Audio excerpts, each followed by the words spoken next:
Thank you, Jesus. Bless you, Lord. Bless you, Lord. Bless you, Lord. Father, we worship you, Jesus. Jesus Christ. Worship you, Lord. जी दोस्तों, आप सभी का स्वागत है इस वक्त आज के विषय पर जिसको हम बात करने जा रहे हैं, और आशा करता हूं कि आप लोग सब जुड़ गए होंगे। मुझे ज़रा बता दीजिए। 21। ओके, लोग जुड़ते चले जाएं, आप लोग जितने भी हैं। जी, thank you father, worship you lord. जी दोस्तों, आप सभी का स्वागत है फिर से एक और बार प्रभु यीशु मसीह के नाम से। आज बहुत बहुत उत्साहित हूँ, एक्साइटेड हूँ इस अद्भुत टॉपिक के ऊपर जो ठीक थोड़ी देर बाद आपके बीच में मैं रखने जा रहा हूँ।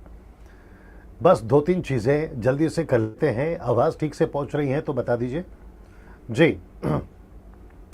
और साथ ही साथ विजुअल क्लियर है अभी जो भी दिख रहा है अभी के लिए, वो भी आप बता दें। 106। ओके, और साथ ही साथ आप जहाँ से जुड़े हैं, आप जहाँ से देख रहे हैं, जिस कंट्री से, नेशन से, अपने भारत के देश से, और भारत के कौन से राज्य से आप देख रहे हैं, स्टेट से, उसको भी टाइप करें। और साथ ही साथ यदि आप मेरी कलीसिया से हैं, यानी कि ग्रेस मिनिस्ट्री फेलोशिप, आप उसको भी टाइप करें कि दैट है ना, आप मेरी कलीसिया से जुड़े हैं, देख रहे हैं, ताकि मेरे नॉलेज के लिए मैं जान सकूं कि आप लोग को भी ये बातें सीखने मिली है। साथ ही साथ मसीह मंथन बैठक व्हाट्सएप ग्रुप के जितने मेंबर्स हैं वो भी जो है बैठक, मसीह मंथन बैठक 1, 2, 3, 4 एंड ऑल्सो ए ग्रुप जहां पास्टर्स एंड लीडर्स हैं। सो रिक्वेस्ट करता हूं कि वो भी अपनी उपस्थिति दर्ज कराएं। साथ ही साथ क्या कहते हैं उसको, आप लोग जब कमेंट्स करते हैं, जो भी अभी बातें आएंगी, तो कमेंट्स बॉक्स पे प्रश्न नहीं पूछना है आपको। कमेंट्स बॉक्स में अपनी कोई भी ओपिनियन इसके प्रति जिसको आज मैं बताऊंगा वो नीचे टाइप नहीं करना है। मतलब आपको नहीं लिखना है कि इसका मतलब ऐसा है, उसका मतलब ऐसा है। जी नीता सिस्टर, अगर आप देख रही हैं तो आप जो हैं स्क्रिप्चर्स जब हम यहाँ से बोलेंगे, जो कि यहाँ तो दिखाएंगे, खैर आप अपनी तरफ से भी इंग्लिश और हिंदी दोनों डालते जाइएगा। उससे क्या होगा कि जो इंग्लिश वाले हैं वो देख सकते हैं, समझ सकते हैं, साथ ही साथ जो है वो हिंदी और इंग्लिश वाले भी सीख पाएंगे। जी दोस्तों, मैं और वेट कर रहा हूं कि कम से कम 500 के आसपास लोग जब जुड़ जाएंगे, 400-500 के आसपास जब लोग जुड़ जाएंगे, तो हम जो है बात को अपनी आगे ज़रूर बढ़ाएंगे। तो मैं रिक्वेस्ट करता हूं कि जल्दी जल्दी जुड़ जाएं। आप लोग जितने भी लोग हैं, आप शेयर करना अभी से शुरू कर दें। उससे क्या होगा कि जो लोग शायद भूल गए होंगे या फिर उनको नहीं पता होगा, वो लोग कनेक्ट हो जाएंगे। ठीक है ना। आज रविवार है और मैं जानता हूं कि सबके चर्चेस में अपने अपने प्रोग्राम होते होंगे, लेकिन उसके बावजूद भी आप लोग जो हैं मुझे देखते हैं, सुनते हैं, इसके लिए मैं परमेश्वर का धन्यवाद देता हूं। साथ ही साथ एक और बात याद आ रही है, वो यहाँ है कि पिछले रविवार का जो टॉपिक था, यानी कि दाखरस, पहला चमत्कार दाखरस क्यों, उसको अगर मैं गलत नहीं हूँ अभी तक, यानी 1 हफ्ते हो गए, उसको 25,000 के ऊपर लोग देख चुके हैं। फेसबुक के ऊपर, यूट्यूब के ऊपर भी 25,000 के ऊपर लोग, अगर मैं गलत नहीं हूँ मेरी याददाश्त के अनुसार, तो वहाँ पे भी हो चुके हैं। तो इसका मतलब है कि पिछले हफ्ते के जो टॉपिक था दाखरस ही पहला चमत्कार क्यों, उसको 50,000 सोशल मीडिया पे लोग देख चुके हैं। और उसके अलावा और कहाँ कहाँ देखते होंगे मुझे नहीं मालूम, लेकिन ये जो है हो चुका है। चलिए, अभी कितने लोग जुड़ गए हैं? 343। ओके, मैं वेट कर रहा हूँ कि कम से कम 400 का आंकड़ा एक बार जब पार हो जाए तो फिर हम जो है बात को अपनी शुरू कर देंगे।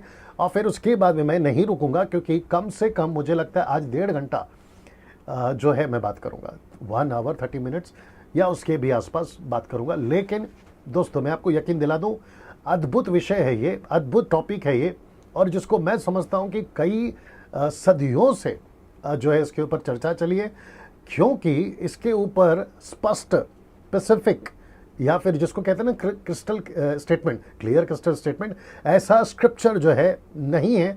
और जिसके चलते सबकी अपनी अपनी धारणाएं हैं, सबके अपने अपने कॉन्सेप्ट्स हैं, और मैं समझता हूं कि इसलिए ये इतना इंटरेस्टिंग टॉपिक है। सो जो कुछ मैंने 26 साल में मेरी जो स्टडी है, और जो कुछ परमेश्वर की पवित्र आत्मा ने मुझे मार्गदर्शन किया है, उन सभी को मैंने आपके बीच में रखा है। 400 का आंकड़ा पूरा हो चुका है दोस्तों, तो मैं समझता हूं कि अब यहां से मुझे जो है शुरू करना होगा। जी, मैं आखिरी बार फिर पूछ लेता हूँ कि यहाँ सब कुछ ठीक है, आप लोगों को आवाज़ ठीक से आ रही है और आपको सब कुछ ठीक से दिख रहा है, तो आप लोग जो है हम बात को जो है आगे बढ़ाना शुरू करेंगे ना दोस्तों। जी दोस्तों, मैं समझता हूँ कि ये जो टॉपिक है जिसको मैंने लिखा है आज का विषय, जी दोस्तों, ये चित्र अगर आपको दिख रहा होगा, ये चित्र आज का विषय, मेरी टीचिंग को मैं स्टार्ट कर रहा हूँ अभी यहाँ से। अब मैं यहाँ से नहीं रुकूंगा और जो टीम मेरी काम कर रही है, जो मेरे फैमिली मेम्बर्स हैं, वो अपना अपना काम करते रहेंगे और मुझे उसका जो है सपोर्ट मिलता रहेगा ना दोस्तों। आज का जो विषय है मैं आपके बीच में रखने जा रहा हूँ। अभी कितने लोग जुड़ गए? 452. ओके, 450 लोग जुड़ गए हैं और मैं समझता हूँ कि 500 अभी शायद 2-3 मिनट में हो जाएंगे ना। वहाँ सब ठीक दिख रहा है? वो उसमें फ़ोन पे कैसा दिख रहा है बताइए? Okay okay okay okay okay, ऊपर का देख लेना, ऊपर का जो, हाँ वो भी देख लीजिएगा, ठीक है ना। ना दोस्तों, सब टेक्निकली चीज़ें सब ठीक है। अब मैं यहाँ से शुरू हो रहा हूँ और मैं आशा करता हूँ कि आप लोग आखिर तक मेरे साथ में बने रहेंगे। आपको एक चीज़ करना है, ज़रा चेक कर लो, आपको एक चीज़ करना है कि आपको जैसे स्टार्ट होता है, मतलब अभी ये जो प्रोग्राम अभी स्टार्ट हो जाएगा टीचिंग, आपको जो है आखिर तक नहीं रुकना है या बीच में से नहीं उठना है और कोशिश करिए कि आप लोग जो है पूरा देख सकें, क्योंकि ये बहुत इंटरेस्टिंग है। और मैं पिछले हफ्ता कहा था, लास्ट वीक कहा था कि आपकी बाइबल पढ़ने की जो जिज्ञासा है, रुचि, इंटरेस्ट, वो बढ़ जाएगा और मैं समझता हुआ भी होगा। लेकिन वैसे ही आज का टॉपिक को भी सुनकर आपकी जो जिज्ञासा है बाइबल पढ़ने की, जानने की, वो भी बढ़ जाएगी। और मैं समझता हूँ कि उसके चलते, आप ऑन कर सकते हैं, मैं समझता हूँ कि उसके चलते आप लोग खूब बाइबल पढ़ने लगोगे और आपको भी प्यार हो जाएगा बाइबल से। खैर अभी तो है ही, लेकिन और हो जाएगा। फिर आप रहस्य को चेक करोगे, आप भेदों को जानोगे, आप बैठोगे प्रभु के पास में कि प्रभु ये सारी चीज़ें क्या है। और परमेश्वर जो है, या उसमें लिख के बताया करो ना, परमेश्वर जो है आपको हर चीज जो है अपने वचन से प्रकाशन देता रहेगा। इसलिए यीशु ने कहा है कि वो पवित्र आत्मा तुम्हें इसलिए दिया गया है ताकि वो तुम्हें वचन से बताए, वचन से सिखाए। चलिए दोस्तों, जहां तक मुझे पता चल रहा है टीम से कि 530 लोग अभी जुड़ चुके हैं और मैं उन सभी का धन्यवाद देता हूं जो 530 अभी मुझे देख रहे हैं। मैं रिक्वेस्ट करता हूं कि शेयर करते जाइए, इसको जो है शेयर करते जाइए। वापस आता हूं आज के टॉपिक के ऊपर और वह है दोस्तों, अभी यहां से शुरू हो जाएगा। अब मैं नहीं रुकूंगा और मेरी जो स्पीड है मैं उसको बैलेंस में रखूंगा ताकि आपको एक एक चीज समझा सकूं। चलिए, सबसे पहले आज का विषय है यह, परमेश्वर के पुत्र कौन थे, मनुष्य की पुत्रियां कौन थीं और दानव कौन थे। ये 3 विषय के ऊपर हम बात करेंगे। वापस आता हूं, परमेश्वर के पुत्र कौन थे, मनुष्यों की पुत्रियां कौन थीं और दानव कौन थे। इन 3 विषयों पर आज हम जो है चर्चा करेंगे। इंग्लिश में आ जाते हैं, sons of God, daughters of men and giants, जिसको इब्रानी भाषा में, हिब्रू में नेफलीम कहते हैं। नेफलीम, ये ट्रांसलेशन, ये वाला ना। साथ ही साथ मैं आपको कुछ चीज़ें और बता देता हूँ। पहले चित्र देख लीजिएगा दोस्तों, ये आपको मदद करने के लिए ही चित्र है, बट ऐसा ही हुआ होगा इसकी कोई गारंटी मैं नहीं देता। एग्जैक्टली ऐसा ही कुछ होगा, नहीं होगा, लेकिन आपको समझाने के लिए गूगल से जो है मैंने फोटोज़ को लिए।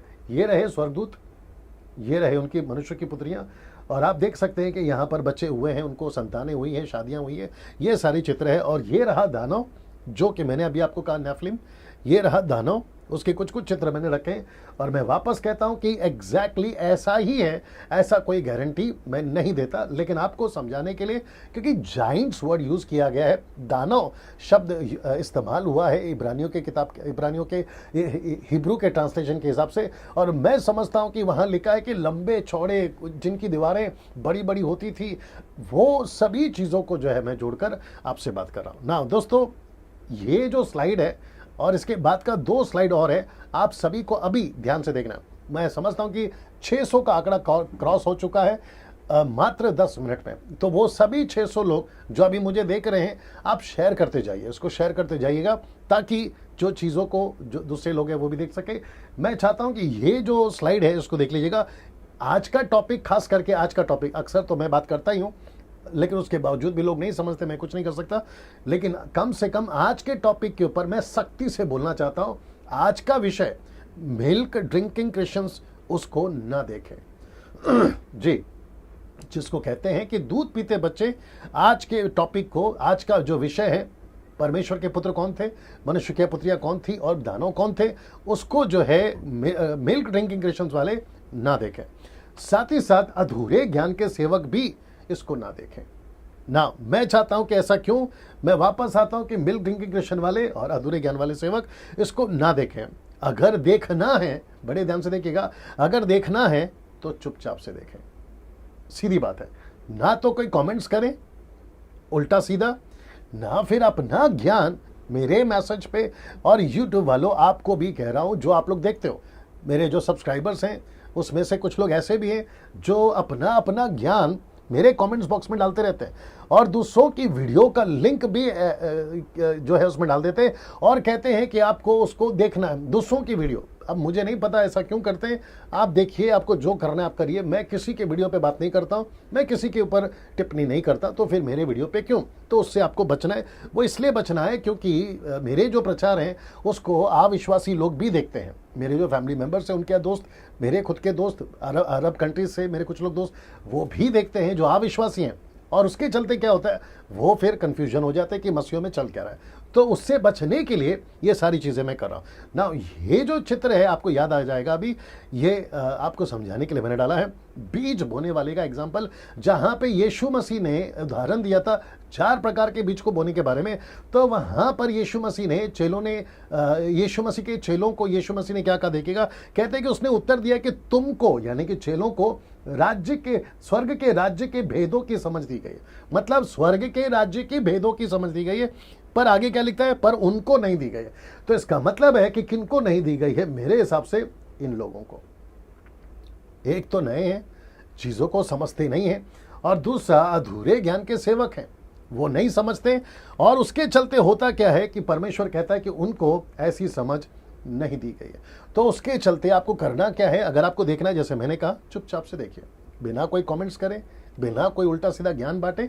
आप देखिए, आप देखने के लिए मना नहीं कर रहा हूं, चुपचाप से देखिए। अगर आपको ठीक लगता है तो प्रेज गॉड, नहीं लगता है तो भी प्रेज गॉड। आप जानो, आपका काम जाने, आपका बुद्धि जाने। लेकिन ऐसा कोई उल्टा सीधा वीडियो आप, क्योंकि डैनियल राज ने ऐसा स्टेटमेंट दिया तो उसके ऊपर एक वीडियो मत बनाते बैठिए। डैनियल राज ने ऐसा टीचिंग दिया। अभी कुछ बुद्धिजीव लोग हैं फेसबुक पे, यूट्यूब पे, जो पिछले मेरे टीचिंग को उठाकर, वो चाहे टंग्स का हो, वो चाहे दाकरस का पहला चमत्कार हो, XYZ किसी भी एक वीडियो को उठाते हैं, उसकी एक क्लिप लेते हैं और उसके ऊपर प्रचार करते हैं। मुझे नहीं पता कि वो ऐसा क्यों करते हैं। शायद हो सकता है कि उनको पैसे कमाने हैं यूट्यूब से, अपने सब्सक्राइबर्स बढ़ाने हैं, या फिर वो फेमस होना चाहते हैं। तो यार, मेरे ऊपर क्यों तुम अपनी पब्लिसिटी बढ़ा रहे हो? वो मत करिए। आप अपना प्रचार करिए, आप अपना काम करिए, और कम से कम मेरे प्रचार को जो है आप उसका कोई भी वीडियो क्लिप, और खास करके आज का, ऐसा कोई भी वीडियो उठाकर नहीं बनाना, ठीक है ना। बहुत सारी बातें मैं कर सकता हूं, लेकिन उसके ऊपर मैं नहीं करना चाहता। चलिए दोस्तों, हम यहां 3 बातों को देखने जा रहे हैं। मैं स्लो इसलिए हूं अभी क्योंकि आपको मैं ठीक से समझा सकूं कि आज का टॉपिक पे हम क्या बात करें। तो मुझे लगता है, मेरी जो टीम बता रही है कि 750 ओके, 730 लोग अभी तक जुड़ चुके हैं। मैं उन सभी का स्वागत करता हूं फिर से एक और बार, और मैं उन सभी से कहना चाहता हूं कि शेयर करते जाइएगा जितनी तादाद में हो सके आज का ये प्रोग्राम को देखे लाइव, और साथ ही साथ जब ये अपलोड होगा फेसबुक और यूट्यूब पे, तो वहां से भी आप लोग इसको देखेगा। मैं चाहता हूं कि आप रेडी हो जाएं बाइबल के साथ में। ना यहां पे हम 3 बातों को देखने जा रहे हैं।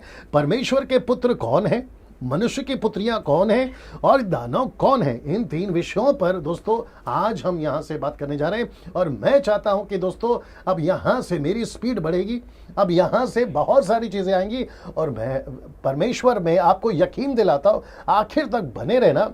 आज का जो विषय है यह आपके दिमाग को हिला देगा। ऐसी बहुत सारी बातें आपके बीच में रखने जा रहा हूं जिसको मैंने खुद भी 26 साल के मिनिस्ट्री में मैंने खुद भी कभी प्रचार नहीं किया, और मैंने कभी खुद भी उतनी गहराई से इसके अंदर नहीं गया ना। उसके पहले ये चित्र देख लीजिए। अब आप लोग सोच रहे होंगे कि दोस्तों ये चित्र क्या है, पहले देख लीजिए। और आप शायद सोच रहे होंगे कि पास्टर डैनियल ये आपने चित्र क्यों रखा है। तो मैं आपको जल्दी से बता दूं ये व्यक्ति कर क्या रहा है, ठीक है ना। तो ये व्यक्ति कर रहा है जिसको इंग्लिश में लिखा है डिगिंग मड, मट्टी खोद रहा है। डिगिंग मड, ये मट्टी खोद रहा है। और आपको पता है इसका कनेक्शन आज के टॉपिक से मैं क्यों कर रहा हूं, जिसको कहते हैं डिगिंग स्क्रिप्चर्स।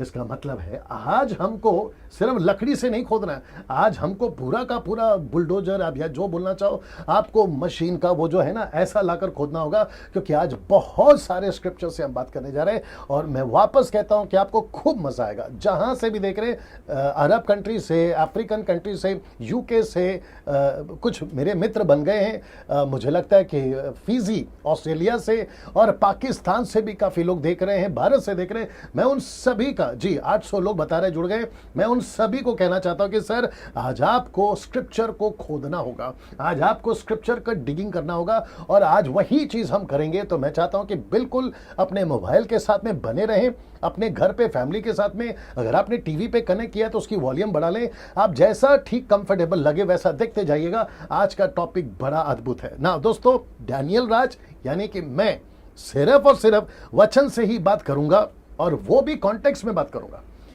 और दूसरे इसके बारे में क्या कहते हैं मुझे इससे कोई लेना देना नहीं। कौन से विषय पे? ये वाला विषय पे, परमेश्वर के स्वर्गदूत कौन है, यानी कि परमेश्वर के पुत्र कौन है, मनुष्य की पुत्रियां कौन थी, और दानव कौन है, दूसरे क्या कहते हैं, दूसरों ने क्या वीडियो बनाई है, मैं उसके बारे में कुछ नहीं कहना चाहता हूं, और मुझे उनके बारे में टिप्पणी भी नहीं करनी है।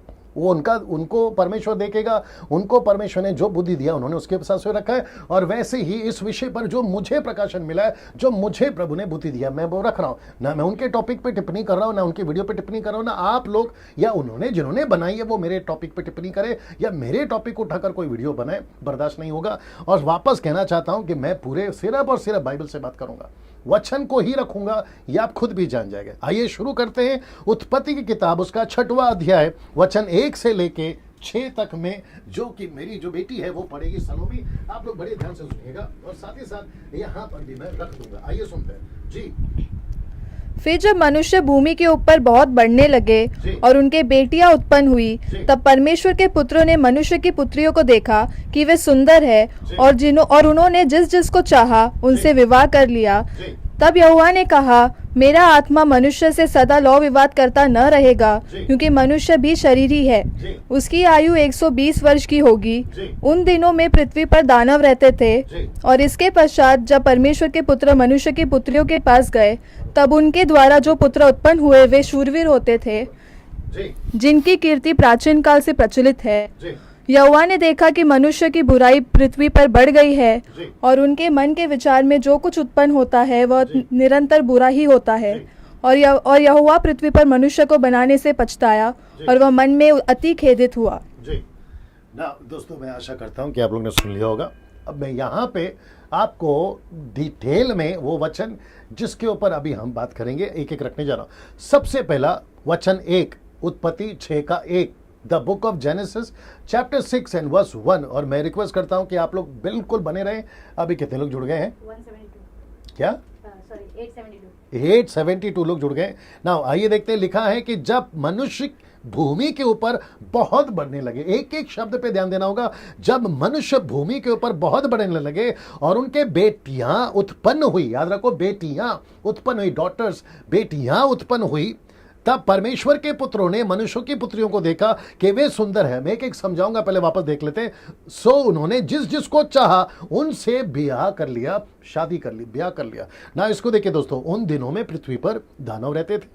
उसके पश्चात जब परमेश्वर के पुत्र मनुष्य की पुत्रियों के पास में गए, तब उनके द्वारा जो संतानें उत्पन्न हुई वो पुत्र शूरवीर होते थे, जिनकी कीर्ति प्राचीन काल से प्रचलित है। याद रखो, प्राचीन काल से प्रचलित है। और यहोवा ने देखा कि मनुष्य की बुराई पृथ्वी पर बढ़ गई है, उनके मन के विचार में जो कुछ उत्पन्न होता है सो निरंतर बुराई होता है। यहोवा पृथ्वी पर मनुष्य को बनाने से पछताया, और वह मन में अति खेदित हुआ। ये जो शब्द है ना, अति, बहुत खेदित हुआ, उसको बहुत तकलीफ हुई कि मैंने मनुष्य को क्यों बना। ना दोस्तों, ऐसा क्यों?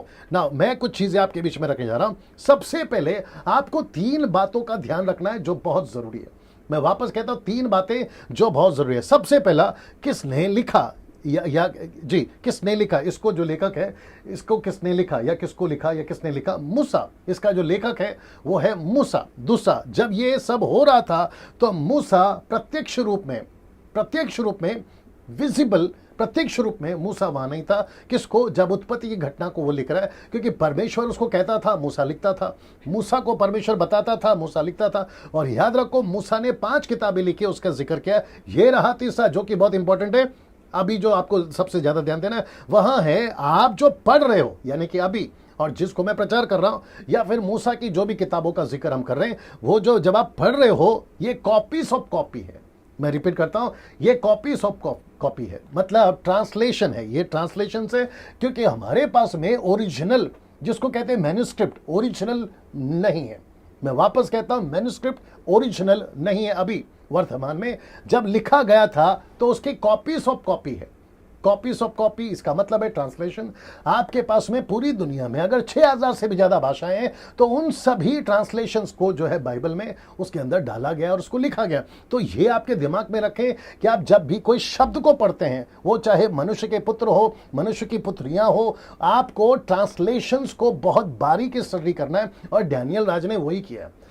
मैंने कौन से ट्रांसलेशंस पढ़े हैं या स्टडी करे हैं, वो चाहे एनआईवी हो, या वो चाहे अमेरिकन स्टैंडर्ड बाइबल हो, न्यू किंग जेम वर्जन हो, ओल्ड किंग जेम वर्जन हो, या फिर वॉइस ट्रांसलेशन हो, या मैसेज, जिसको कहते हैं द मैसेज ट्रांसलेशन हो, या फिर हिब्रू हो, ग्रीक हो, हिंदी हो, उन सभी को स्टडी कर मैंने बहुत सारी चीजें आपके बीच में रखी है। इसलिए ये 3 चीजें आपको ध्यान रखना बहुत जरूरी है। आइए सबसे पहले बात करते हैं ये विषय जिसको कहते हैं कि कौन थे परमेश्वर के पुत्र, कौन थे परमेश्वर के पुत्र। इसका मतलब है हम इस वक्त में जो बात कर रहे हैं, क्योंकि इसके ऊपर कम से कम मैं समझता हूं कि कई सदियों से डिबेट चल रहा है, मनुष्य के पुत्र, परमेश्वर के पुत्र कौन है, परमेश्वर के पुत्र कौन है, परमेश्वर के पुत्र कौन है, who are the sons of God, who are the sons of God. इसके ऊपर बहुत सारी बातें चलती है। इस पर मसीह समाज में 2 धारणाएं, वापस कहता हूं कि इसके ऊपर मसीह समाज में 2 धारणाएं। तो सबसे पहली धारणा, आइए देखते क्या कहते हैं कि ये शेत के वंशज है। परमेश्वर के पुत्र कौन है?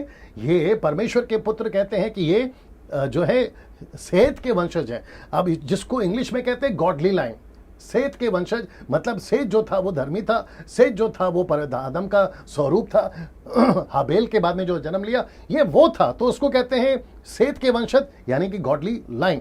नाउ उत्पत्ति 5:3 ये देखते हैं, जब आदम 130 वर्ष का हुआ तब उसके द्वारा उसकी समानता में उसी के स्वरूप के अनुसार एक पुत्र उत्पन्न हुआ, उसका नाम सेत था। तो ये रहा सेत, और जिसको कहते हैं कि गॉडली लाइन, क्योंकि आप सभी जानते हैं केन और हाबिल की स्टोरी, जिसको कहते हैं कि गॉडली लाइन। ना इसको देखें, 2 वजह से ये पहली धारणा गलत है। पहले देख लीजिए उसको, वापस आता हूं, सबसे पहले वापस कह देता हूं कि 2 वजह से ये धारणा गलत है। आप जो YouTube पे देख रहे हैं सर आप लोग, जो फेसबुक पे देख रहे हैं सर आप लोग, ब्रदर्स और सिस्टर्स, और साथ ही साथ जो इस विषय पे बात कर चुके हैं, वीडियो बना चुके हैं, इसके ऊपर टीचिंग दे चुके हैं, वो पास्टर्स और लीडर्स लोग या बाइबल टीचर्स लोग, सर आपका रिस्पेक्ट करता हूं, लेकिन ऐसा कोई भी मेरे स्टेटमेंट को उठाकर, जिसको मैंने अपने तरीके से बाइबल के अनुसार आपके बीच में रखने की कोशिश करी है, हो सकता है कि आपको कॉन्ट्रडिक्ट करे, ये वाला भी आएगा जो, तो आप उसको लेकर अपनी अलग से कि डैनियल राज ने ऐसा कहा, ऐसा कोई वीडियो मत बना देना सर। आप अपने तक रखिए, मैं अपने तक रखता हूं, और पब्लिक समझदार है, जनता समझदार है, विश्वासी भाई बहन समझदार है, उनको जो ठीक लगेगा वो लेकर चलेंगे। तो वापस कहता कि 2 वजह से ये धारणा गलत है। आइए देखते क्यों। सबसे पहला धारणा गलत क्यों है? सबसे पहला, इनसे दानव नहीं हो सकते थे। अगर ये सेत, जिसको आप लोग कहते हैं ना कि ये सेत की लाइन है, जिसको कहते हैं कि सेत के वंशज है, तो मेरा प्रश्न है कि इनसे फिर दानव कैसे पैदा हो गए? अगर ये परमेश्वर के आदम के स्वरूप के अनुसार गॉडली लाइन में आता है, तो इनसे दानव कैसे पैदा हो गए? वापस कहता हूं, इनसे दानव कैसे पैदा हो गए? जी, ये दानव कैसे पैदा हो गए, ये साबित करना होगा। तो इसका मतलब है कि ये जो थियरी है ना, दानव पैदा हो गए, जो मानते हैं कि ये सेत के वंशज है, तो सर आपको इसका जवाब देना होगा। और वापस मैं कहता हूं कि ये पहली धारणा, 2 धारणा में से पहली धारणा ये गलत है, इसलिए क्योंकि मत्ती 7:15-20 कहता है, पेड़ की पहचान उसके फल से होती है। तो अगर सेत अच्छा है तो उसके बीज भी अच्छे होने चाहिए, तो फिर दानव कैसे पैदा हो रहा है? तो यहां पे ये बात समझ में आती है। ये रहा दानव, जिसको मैंने कोशिश करी आपको मैं समझाऊं। दूसरा कारण ये गलत है, सेत आदम का पुत्र है। सेत किसका है? आदम का पुत्र है, परमेश्वर का नहीं। अगर सेत आदम का पुत्र है तो परमेश्वर ने वहां पर क्या लिखना चाहिए? आदम का पुत्र लिखना चाहिए। सन्स ऑफ गॉड क्यों लिखा? ये भी सोचने वाली बात है। सो यहां पर उत्पत्ति 5:4 कहता है, ये पढ़ लेते हैं, लिखा है कि सेत के जन्म के पश्चात आदम 800 वर्ष जीवित रहा और उसके और भी बेटे बेटियां उत्पन्न। तो इसका मतलब है सेत को बेटा जो हुआ, ये जो शब्द है बेटा, आइए देखते हैं इब्रानी भाषा में इसको क्या कहते हैं? बेनीम। ये देखिए, बेनीम, सन्स। तो इसका मतलब है कि ये परमेश्वर के पुत्र नहीं है, ये आदम के संतान है। जब आदम के संतान है, बाइबल खुद कहती है, तो फिर हम उसको परमेश्वर के पुत्रों के साथ में कैसे कनेक्ट कर सकते हैं? इसलिए वापस कहता हूं, जैसा लिखा है उसके कॉन्टेक्स्ट को समझना है, उस पे आसपास को जाकर देखना है, लेकिन उसके ऊपर आउट ऑफ द कॉन्टेक्स्ट जाकर आप अपनी तरफ से कुछ ऐड नहीं कर सकते। इसलिए मैंने कहा कि दो तरीके से ये गलत है ना। सेत आदम का पुत्र है, परमेश्वर का नहीं, तो पहली धारणा को कैंसिल करना होगा। कौन सी? कि ये सेत का संतान है। सन्स ऑफ गॉड जो है वो सेत है, वो सेत है, आदम का संतान है, गॉडली लाइन जिसको कहते हैं, तो इसको कैंसिल करना होगा। आइए देखते हैं दूसरी धारणा इसको कम से कम 100%, मेरे तरफ से बात कर रहा हूं, 100% मैं कहता हूं कि ये थ्योरी को लेके चल सकते हैं और इसी को हम सही मान सकते हैं, क्योंकि ये कोई और नहीं है, ये फॉलन एंजल्स है। ये फॉलन एंजल्स का मतलब हिंदी शब्द है, लिखा है गिराए हुए स्वर्गदूत। तो ये गिराए हुए स्वर्गदूत है। ये चित्र आपको मदद करेगी। जब परमेश्वर ने ऊपर से लूसीफर को नीचे फेंक दिया था या उसने अपनी जगह छोड़ दी थी, तो लूसीफर अकेला नीचे नहीं आया था, वो कम से कम 1/3 एंजल्स को अपने साथ नीचे लेकर आया था। 1/3 एंजल अपने साथ में नीचे लेकर आया था। लिखा है कि आपको समझना होगा, बाइबल में दो तरह के स्वर्गदूत हैं, एक है अच्छे स्वर्गदूत और दूसरे हैं बुरे स्वर्गदूत। आप किसकी बात कर रहे हैं, आपको यह समझना बहुत जरूरी है। जब आप पवित्र शास्त्र को पढ़ते हो तो एक अच्छे स्वर्गदूत भी हैं और एक बुरे स्वर्गदूत भी। मैं आपको एक एग्जांपल देता हूं, इसको देख लीजिए। 2 Chronicles chapter 18 and verse 20, then a bold angel stepped out. ये देखिए, बोल्ड एंजल आपके हिंदी में नहीं मिलेगा, आपको हिंदी में नहीं मिलेगा। वहां पर लिखा है कि एक आत्मा। लेकिन जब आप ये जो ट्रांसलेशंस है, मैंने जैसे आपसे कहा, मैं बहुत सारे ट्रांसलेशंस को स्टडी कर आपके बीच में आता हूं, तो ये द मैसेज ट्रांसलेशन है जो कहता है कि then a bold angel stepped out, stood before God and said, I will seduce him. फिर परमेश्वर क्या कहता है? And how will you do it, says God. मतलब परमेश्वर पूछता है, बेटा तो इसको कैसे करेगा, बुरी आत्मा तो इसको कैसे करेगा? तो यहां से हमें पता चलता है कि परमेश्वर के यहां पर अच्छे स्वर्गदूत भी हैं और परमेश्वर के यहां पे बुरे स्वर्गदूत भी हैं। पृथ्वी पर भी बुरे स्वर्गदूत हैं, पृथ्वी पर भी अच्छे स्वर्गदूत है। इब्रानियों का 1:13-14 में लिखा है कि जो उद्धार पाते हैं उनके पीछे एक स्वर्गदूत सेविकाएं करने के लिए जाती है। आप कौन से स्वर्गदूत की बात कर रही है, आपको समझना बहुत जरूरी है। इसलिए मैं वापस कहता हूं कि बाइबल को पढ़ते वक्त में, स्टडी करते वक्त में, आपको हर चीज को ध्यान देना बहुत जरूरी है ना। इसको वापस रख रहा हूं थोड़ी देर के लिए, आप देख लीजिए और आपको पता चल जाएगा। और नीता जी, आप जैसा ठीक लगे डालते जाइएगा वचन को ना। दोस्तों, मैं वापस आता हूं आपके बीच में। यहां 3 बातें हैं। कौन सी? आइए देखते हैं। क्या ये सच में स्वर्गदूत है? क्योंकि बात हो रही है सेकंड थियरी की, यानी कि दूसरी धारणा की, कि ये फॉलन एंजल्स हैं। तो फॉलन एंजल्स ही मैं इसको 100% मानता हूं और यही थ्योरी मुझे ठीक लगी है, जो पूरी स्टडी करिए और आप भी इससे कन्विंस हो जाओगे कि these are the fallen angels. ये सेत के वंशज नहीं है, जिसको गॉडली लाइन कहते हैं, क्योंकि उससे दानव पैदा नहीं हो सकते। अच्छा बीज, अच्छा पेड़ अच्छा बीज देगा। तो पेड़ की पहचान बीज से होती है, मैंने आपको क्लियर कर दिया ना। यहाँ पे 3 बातें हैं। क्या है? पहला, क्या ये सच में स्वर्गदूत है? ये समझना होगा। क्या ये सच में नीचे गिराए गए थे? ये समझना होगा। और तीसरा, क्या स्वर्गदूत शरीर में प्रकट हो सकते हैं? क्या ऐसा कोई वचन हमारे पास में? तो जवाब है हाँ। जवाब क्या है? हाँ ना। इसको देखिए, आइए देखते हैं कैसे। क्या ये सच में स्वर्गदूत परमेश्वर के पुत्र थे, जिसको मैंने अभी कहा कि ये फॉलन एंजल्स है? तो क्या ये स्वर्गदूत सच में परमेश्वर के पुत्र थे? ऐसा कोई वचन हमारे पास में है? मैं थोड़ा स्पीड जा रहा हूं क्योंकि वक्त का भी ख्याल रखना है। Hebrew word for sons of God, आइए देखते हैं। लिखा है कि बनेहा एलोहिम, बनेहा एलोहिम, जिसका मतलब है means sons of God, means sons of God. ये कौन है? परमेश्वर के, क्षमा करें, मीन्स सन्स ऑफ गॉड, परमेश्वर के पुत्र, मीन्स परमेश्वर के पुत्र, जिसको कहते हैं हिब्रू में बनेहा एलोहिम ना। इसको देखिए, ये है आपका ट्रांसलेशन। मैं जिस हिब्रू को स्टडी करता हूं या पढ़ता हूं ऐप से, ये उसका क्या कहते हैं उसको, स्क्रीनशॉट है या एक इसकी इमेज है, आपको समझाने के लिए। आप यहां पे देख सकते हैं बनेहा एलोहिम, बनेहा एलोहिम, ये सन्स ऑफ गॉड है। तो इसका मतलब है, जिस स्वर्गदूत की मैं बात कर रहा हूं, यहां पर सेत के बच्चे नहीं लिखा है, यहां नहीं लिखा है कि आदम के बच्चे हैं, ये नहीं लिखा है। तो इसका मतलब है ये कौन है? सन्स ऑफ गॉड है। तो इसका मतलब है परमेश्वर स्वर्गदूतों को अपना पुत्र कहता है। तो इसके बारे में कहां लिखा है? तो 3 जगहों पर, अय्यूब के ही पुस्तक में 3 बार परमेश्वर के पुत्र, परमेश्वर के पुत्र, परमेश्वर के पुत्र है। अय्यूब की किताब उसका पहला अध्याय वचन 6, अय्यूब किताब उसका दूसरा अध्याय वचन 1 और अय्यूब की किताब उसका 38 का 7। और सेम ट्रांसलेशन है। कौन सा ट्रांसलेशन? ये वाला, बने हैं एलोहिम। तो इसका मतलब है कि ये स्वर्गदूत परमेश्वर के पुत्र, ऐसा लिखता है ना। इसको देखिए, कुछ लोगों की ये ट्रांसलेशन भी देख लीजिए। अब आप पूछ सकते हैं कि पास से डैनियल सेम ट्रांसलेशन है, तो ये रहा उसका प्रूफ, ये रहा उसका प्रूफ। अभी कितने लोग देख रहे हैं बताइए? ये रहा 1 ओके, कम से कम 1000 लोग देख रहे हैं। मैं उन सभी का स्वागत करता हूं और रिक्वेस्ट करता हूं कि सर आप जितना हो सकता है शेयर करते जाइएगा ना। वापस आते हैं, उसको ऑन कर लीजिए। वापस आते हैं, ये तीनों ट्रांसलेशंस जो कि मैं आपके बीच में रख दिया हूं ना, इसको देखिए। लेकिन कुछ अधूरे ज्ञान वाले इस बात को नहीं मानते। अब वो क्यों नहीं मानते, उसकी भी एक थियरी दे रहा हूं।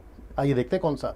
वो कहते हैं इस वचन के अनुसार, कौन से वचन के अनुसार? इब्रानियों 1:5, जो कि लिखा है क्योंकि स्वर्गदूतों में से उसने कब किससे कहा कि तू मेरा पुत्र है। तो इसका मतलब है स्वर्गदूतों में से उसने कब किससे कहा। अब आपको इसका कॉन्टेक्स्ट समझना होगा। आप जितने ऐसा प्रचार करते हैं, क्योंकि वो कहते हैं इस वचन के अनुसार कि ये सेत की संतान है, ये स्वर्गदूत की संतान है, स्वर्गदूत नहीं है, ये परमेश्वर की संतान नहीं है, जिसको मैं भी आपके बीच में रख चुका हूं, ये वाला ये नहीं है। तो मैं उनसे पूछूंगा कि सर अगर ऐसी बात है तो मुझे प्लीज बताइए दानव कैसे पैदा हो गए। अगर दानव पैदा हो गए उनके विवाह के संबंध से, जो कि मैं आपको बीच में रखूंगा, उनके शारीरिक संबंध से, तो फिर मेरा प्रश्न उठता है क्या दानव जो पैदा हो गए वो सेत ऐसा था कि उससे दानव पैदा हो गए? ये चक्कर क्या है, तो वो भी समझना होगा। मैं हर चीज आपके बीच में रखने जा रहा हूं। और मुझे किसी ने कहा था फिर यूट्यूब पे कि पास्टर डैनियल आप जितना डीप जा सकते जाइए, और मैं आपको सच बता रहा हूं कि मैं बहुत डीप तक गया हूं और ऐसी ऐसी चीजें आपके बीच में रखने जा रहा हूं। मैं वापस कहता हूं आपके होश उड़ जाएंगे, इसलिए आखिर तक बने रहिएगा ना। वापस आता हूं ये 3 वचन के अनुसार, लेकिन कुछ अधूरे ज्ञान वाले इस बात को नहीं मानते। कौन से वचन के अनुसार? इस वचन के अनुसार। और वो कहते हैं कि डैनियल भाई ये वचन कहता है कि ये जो है ये स्वर्गदूत, परमेश्वर ने कभी स्वर्गदूतों को अपना संतान कहा ही नहीं है। लेकिन यहां पे सिर्फ एक वचन, यहां पे पूरे बाइबल के अंदर सिर्फ एक वचन। अब इसके कॉन्टेक्स्ट को समझते हैं, but what is the context, आइए उसको देखते हैं। तो इब्रानियों की किताब 1:5 और इब्रानियों की किताब 1:13, एक ही चैप्टर में पौलुस का लिखने का, इसका लेखक पौलुस अगर है तो अगर क्या पूरी तरह से है, इसका 2 वचन को लेकर आपको समझना होगा कि कॉन्टेक्स्ट क्या है। तो सबसे पहले वापस आते हैं, क्योंकि अच्छा पढ़ने में भी फर्क आता है साहब। आप एक ही वचन पढ़ोगे, दूसरा नहीं पढ़ोगे और कॉन्टेक्स्ट को नहीं समझोगे कि तो गई भैंस पानी में। आइए देखते क्या लिखा है। क्योंकि स्वर्गदूतों में से उसने कब किससे कहा कि तू मेरा पुत्र है, आज तू मुझसे उत्पन्न हुआ है, मेरे फिर यहाँ की मैं उसका पिता हूं और वह मेरा पुत्र होगा। अब इसको देखिए, यह है कॉन्टेक्स्ट। और फिर लिखता है स्वर्गदूतों में से उसने किससे कब कहा कि तू मेरे दाहिने बैठ, जब तक कि मैं तेरे बैरियों को तेरे पांव के नीचे की पीढ़ी ना कर दूं।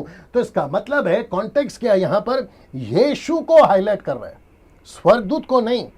तो स्वर्गदूत और यीशु को रखकर पौलुस कहता है कि उसने यीशु को ऊंचा कहा। रहने दो, यीशु को ऊंचा रखा। उसने कहा कि यीशु को पुत्र का, स्वर्गदूत को नहीं। कॉन्टेक्स्ट को समझना होगा। यीशु से कहा कि तू मेरे दाहिने बैठ, स्वर्गदूत को नहीं। यीशु को कहा कि तेरे पांव के नीचे मैं शत्रु को लाऊंगा, स्वर्गदूत के नहीं। तो स्वर्गदूत को रखकर कहता है कि यीशु को रखकर कहता है स्वर्गदूत के बारे में कि उसको नहीं कहा कि ये पुत्र है, यीशु को कहा कि ये पुत्र है। ये है कॉन्टेक्स्ट।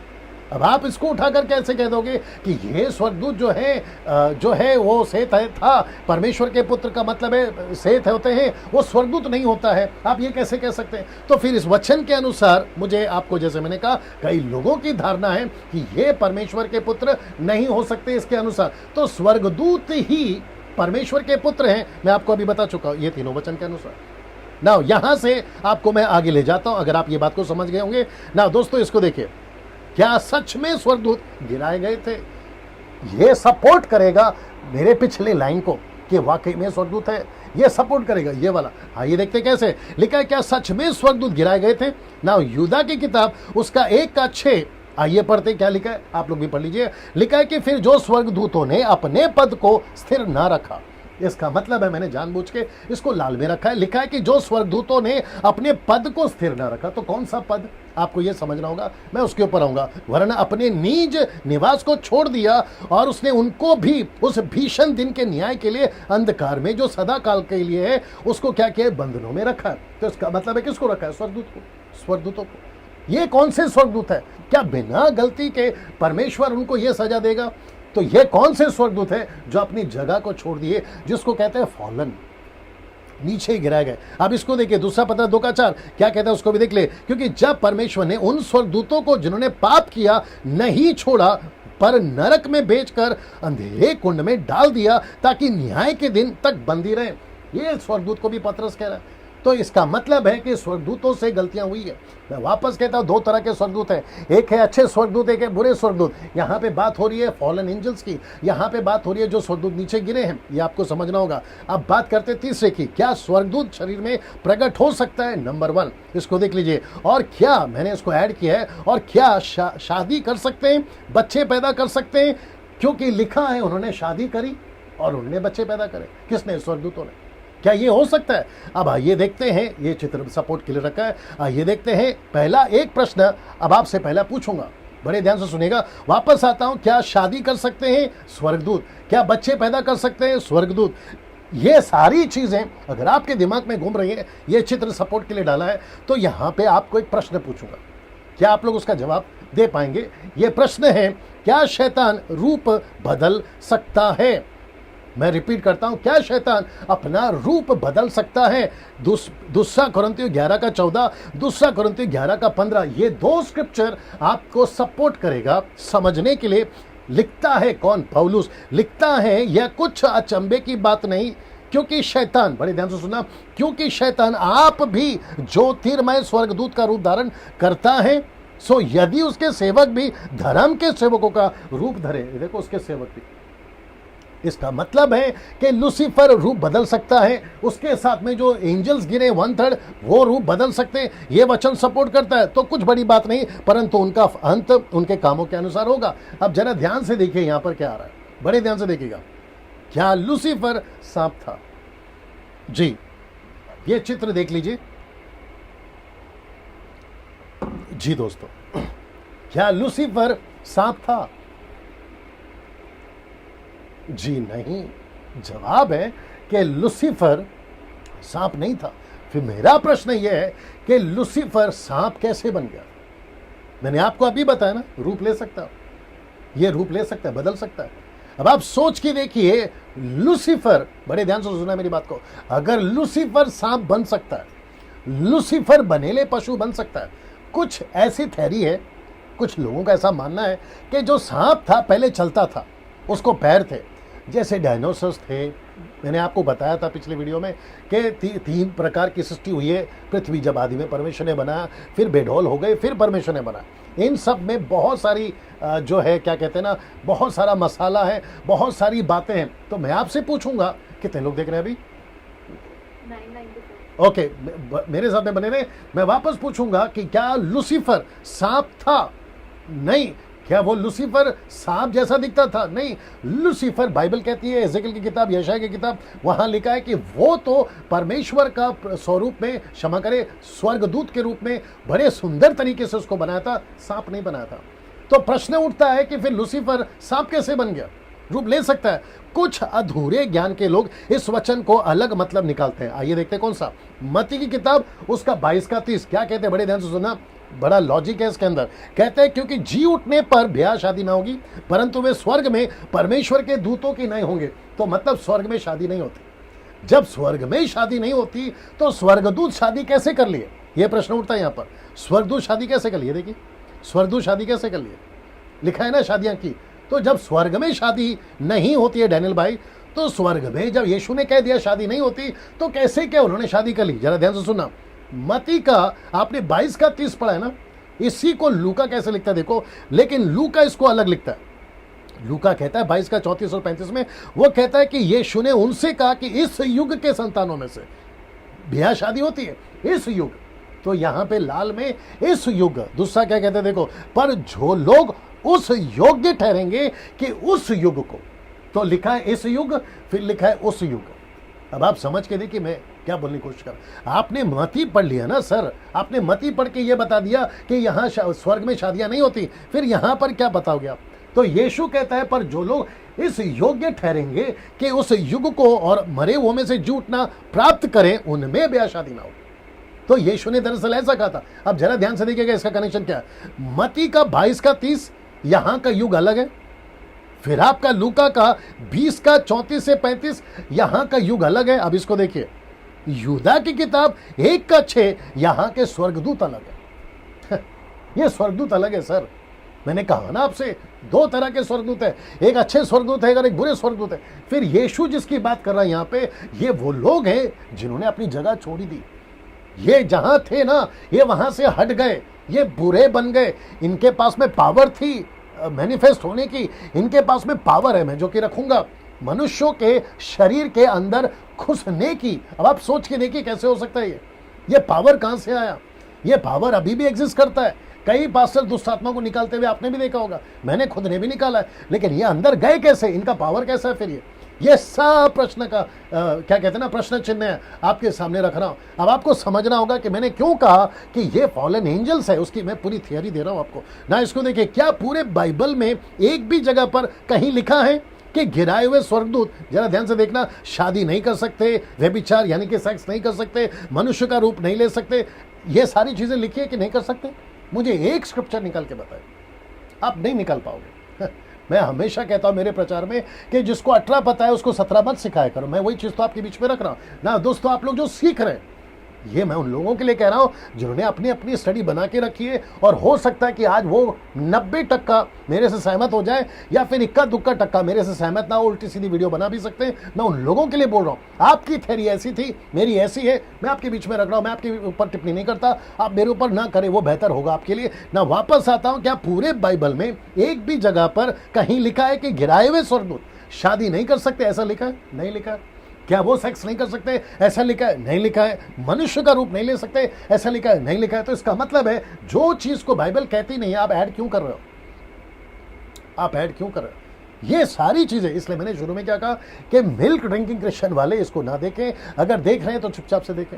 अधूरे ज्ञान के सेवक जो पूरी तरह से बात को नहीं समझे, वो ना देखें। और यीशु ने तो कह दिया ना कि स्वर्ग के राज्य का भेद सबको नहीं मिलता। ऐसी कोई टॉपिक्स है बाइबल के अंदर, वो चाहे टंग स्पीकिंग हो, वो चाहे manifest of the Holi spirit हो, या फिर वो डीमंस की टॉपिक हो, ये लूसीफर की ये वाली टॉपिक हो। ऐसे कई लोग जो हैं बात करते हैं यूट्यूब पे, मुझे माफ करिए शब्द इस्तेमाल कर रहा हूं, यूट्यूब पे इन सभी विषयों के ऊपर, या इनसे भी अलग जो विषय चलते हैं बाइबल के अंदर, बहुत सारा कचरा पड़ा हुआ है। और बेचारे जो भोले भाले हैं, जो उनके फॉलोवर्स हो जाते हैं, उनके फॉलोवर्स तो वैसे भी ज़्यादा नहीं है, 20-30 के अंदर ही रहती है, उसको देखते और कहते हैं कि वाह कितना अच्छा बताया। लेकिन मैं कहना चाहता हूं कि कुएं से बाहर निकलो और जरा सागर में आओ, आपको भी पता चलेगा कि परमेश्वर का वचन क्या दरअसल कहता है। मैं यहां पर घमंड की बात नहीं कर रहा हूं, मैं यहां पर बात कर रहा हूं ठीक से समझने की बात कर रहा हूं। वैसे ही हम लोग कम हैं, वैसे ही हमारी जो मेजोरिटी है कम है पूरी दुनिया में। सच्चे मसीह की बात कर रहा हूं, और उसमें भी कुछ लोग जो हैं बेड़ा गर्क कर रहे हैं, और इसको कहते हैं कि तंगी में आटा गीला, वैसे ही आटा कम है, तुम पानी डाल रहे हो। तो अच्छी चीजों को रखो, वचन के साथ में रखो, मैं भी सुनूंगा, आप भी सुन सकते हैं, और हम सही शिक्षाओं के साथ में आगे बढ़ सकते हैं। तो एक भी जगह पे ऐसा कोई वचन नहीं मिलेगा जहां लिखा हो कि स्वर्गदूत शादी नहीं कर सकते, नहीं मिलेगा। कौन से स्वर्गदूत? गिराए हुए स्वर्ग। ये बात याद रखिए ना। इसको देखिए, अगर स्वर्ग में शादी नहीं होती, अब आपको हंसी भी आएगी, लेकिन मेरा फर्ज है आपको चारों एंगल से बताना। जरा देख लीजिए, अगर स्वर्ग में शादी नहीं होती तो ये वचन क्यों? कौन सा? ये वाला प्रकाशित वाक्य 19:7 क्या कहता है? लिखा है, क्या कहता है पता है? लिखा है, आओ हम आनंदित और मगन हो उसकी स्तुति करें। किसकी? यीशु की, परमेश्वर की, क्योंकि मेमने का ब्याह आ पहुंचा है। तो मेमने का ब्याह आ पहुंचा है। मैं वापस कह रहा हूं, आपको हंसी आएगी, लेकिन ये भी तो एक पहलू है ना। अगर आप एक पहलू उठाओगे कि स्वर्ग में शादियां ही नहीं होती, क्योंकि लिखा है ना मती का 20 का आपको जो मैंने पढ़वाया, वो कहते हैं वहां शादियां ही नहीं होती। तो जब शादी नहीं होती तो फिर ये क्या है? यार शादी होती है, यीशु की शादी होगी उसकी कलीसिया से, यीशु ने कहा है ना। लेकिन आप जब पढ़ते हो तो एक पहलू मत पढ़ा करो, इसलिए ये वचन को डाला ना। यहाँ पे देखिए, ये चित्र अगर आपको याद होगा, मैं कुछ सेकंड रख रहा हूं इसको, आप देख लीजिएगा। यहाँ सब ठीक है, 1K प्लस है, क्या है? 1.1K। ओके, इसका मतलब क्या है? ठीक है ना। जितने लोग देख रहे हैं दोस्तों, मुझे बताया जा रहा है कि कम से कम 1K प्लस है, मतलब 1000 के ऊपर लोग देख रहे हैं। मैं उन सभी का स्वागत करता हूं। परमेश्वर आपको आशीष दे। खूब शेयर करिए, वीडियो जब अपलोड हो जाएगा तो भी फॉरवर्ड करते जाइए, कम से कम 1 हफ्ते तक, क्योंकि अद्भुत चीजें आ रही है ना। ये चित्र देख लीजिए दोस्तों, आपको थोड़ा सा याद आ गया होगा कि स्वर्गदूत जो हैं वो क्या क्या कर सकते हैं। मैंने अभी बताया ना, क्या वो गलत काम कर सकते हैं कि नहीं कर सकते, मैं उसी के ऊपर आ रहा हूं कि ये स्वर्गदूत कौन है, फॉलन एंजल्स है। तो उसका एक कड़ी और जोड़ रहा हूं, लूत और उसके समय के साथ में क्या हुआ। देखिए, ये वो स्वर्गदूत हैं जो परमेश्वर ने ऊपर से भेजे थे। याद रखो, स्वर्गदूत है और स्वर्गदूत लूत से बात कर रहे हैं, लूत को समझा रहे हैं। और ये जो चित्र है, यहां पे वहां के लोग कह रहे हैं कि जो दो पुरुष अभी अभी तुम्हारे पास है, मैं आपको पढ़वा देता हूं। लिखा है लूका उत्पत्ति किताब उसका 19:5 में लिखा है कि लूत को पुकार कर कहने लगे कि जो पुरुष, तो ये पुरुष है क्या, ये स्वर्गदूत है ना। तो वहां के लोगों को ये पुरुष कैसे दिख रहे हैं, सोच के देखिए आप।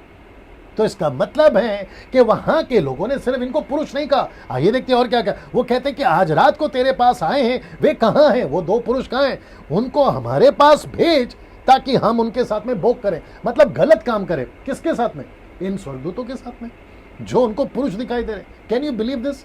ये सब होता था ओल्ड टेस्टमेंट में, ये सब घटा था लूत के टाइम पे, ये सब घटा था मूसा और अब्राहम के time. Can you believe this. फिर ये क्या है, अगर स्वर्गदूत के पास में शरीर नहीं है, ये कहां से आ गया। तो सोच के देखिए, अगर अच्छे स्वर्गदूत ऐसे प्रकट हो सकते हैं तो बुरे स्वर्गदूत कितना प्रकट हो सकते हैं, आपको ये समझना होगा ना। इब्रानियों किताब उसका 13:2 ये आपको थोड़ा हेल्प करेगा। और आज वक्त को मैं भी नहीं देख रहा हूं, आप भी मत देखिए, सिर्फ सीखते जाइए, बहुत सारा मसाला आएगा आज आपके लिए। इब्रानियों किताब उसका 13:2 क्या कहता है, लिखा है कि पहुनाई करना ना भूलना, क्योंकि इसके द्वारा कितनों ने, अब जरा शब्द देखिए, लिखा है कि अनजाने स्वर्गदूतों की सेवकाई कर दी।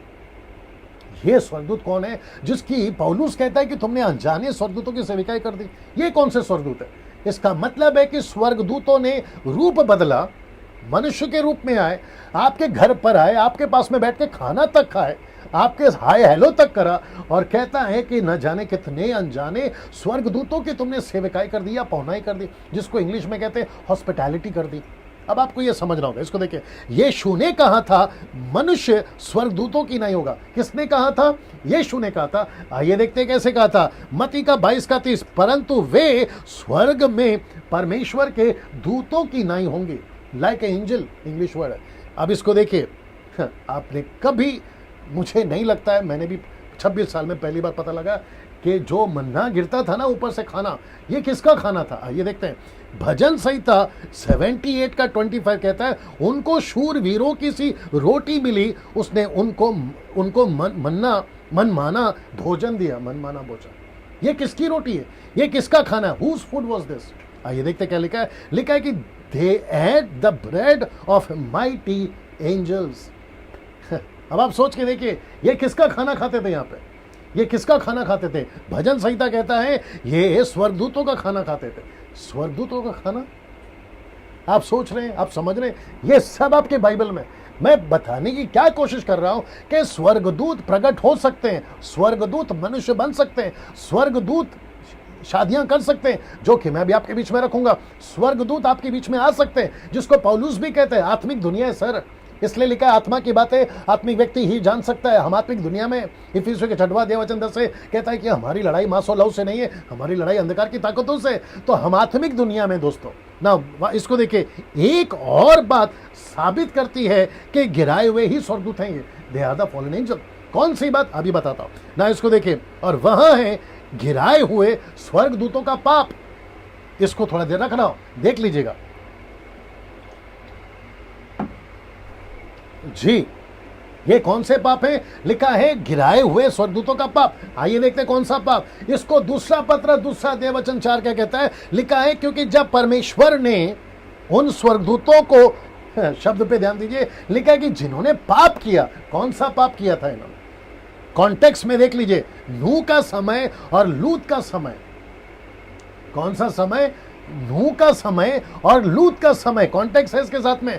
और इसका मतलब है कि स्वर्गदूत कौन थे, ये जो नीचे गिरे थे, कौन से समय में पाप किया और कैसे कैसे पाप किया, उत्पत्ति के 6वें अध्याय में मैं रखूंगा उसको आपके बीच में, आप उसके साथ में जुड़े रहे ना। इसको देखिए, यूदा की किताब उसका 1:6, फिर जो स्वर्गदूतों ने अपने पद को स्थिर न रखा वरन अपने निज निवास को छोड़ दिया, और कॉन्टेक्स्ट में साथ में उसी के नीचे लिखा है एंड मिलेगा आपको, लिखता है कि नूह का समय और लूत का समय। तो इसका मतलब है कि स्वर्गदूत नूह के समय में भी गलती करे, स्वर्गदूतों ने लूत के समय में भी गलती करी, और जिसको पतरस कहता है उनके पाप।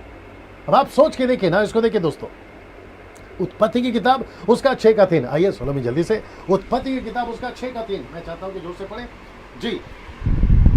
और यहोवा ने कहा, मेरा आत्मा मनुष्य से सदा लौ विवाद करता न रहेगा, क्योंकि मनुष्य भी शरीर ही है, उसकी आयु 120 वर्ष की होगी। वापस पढ़ें। और यहोवा ने कहा, मेरा आत्मा मनुष्य से सदा लौ विवाद करता न रहेगा, क्योंकि मनुष्य भी शरीर ही है, उसकी आयु 120 वर्ष की होगी। ओके ना दोस्तों, ये कौन से मनुष्य कह रहा है, ये कौन से मनुष्य, अब आपको समझना होगा। मैं पीछे बताते आ रहा था, ये वो स्वर्गदूत हैं जिन्होंने रूप ले लिया, किसका? मनुष्यों का। और फिर परमेश्वर कहता है यहां पर कि मेरा आत्मा मनुष्य से सदा लौ विवाद करता ना रहेगा। किससे? कौन से मनुष्य से? विवाद। ये शब्द क्यों है विवाद? ये विवाद का मतलब क्या है आपको ये भी समझना होगा। मनुष्य, क्योंकि मनुष्य तो शरीर है, शारीरिक बात हो रही है, फ्लैश, इसकी बात हो रही है। मनुष्य कितना भी करे, स्वर्गदूत कितना भी काम करे, लेकिन परमेश्वर कहता है कि वो फ्लैश है, शरीर है, वो फ्लैश है। मतलब परमेश्वर से ज्यादा पावर उसका नहीं है। कॉन्टेक्स्ट को समझिए, भेद को समझिए। और वो कौन से मनुष्य है, ये मनुष्य कौन है, मैं वो रखने जा रहा हूं। ये वो स्वर्गदूत हैं जो मनुष्य का रूप ले चुके थे। परमेश्वर इनसे परेशान था, परमेश्वर ने इनको देखा, ये बिगड़ गए। एक और चीज आपके बीच में ऐड कर देता हूं, पहले इसको देख लीजिए, जिसको लेकर परमेश्वर ने दो चीजें कर दी, मैं आपके बीच में रखने जा रहा हूं, पहले उसको बता देता हूं। एक है उनकी उम्र घटा दी, और दूसरा है उनको पृथ्वी से नाश करने का परमेश्वर के दिमाग में आइडिया आ गया। लेकिन ठीक इसके पहले आप जानना चाहते हैं कि आदम से लेकर नूह का 6वां अध्याय के गैप कितने हैं? कम से कम 1600 साल से भी ज्यादा, जिसको कहते हैं 1600 ईयर्स।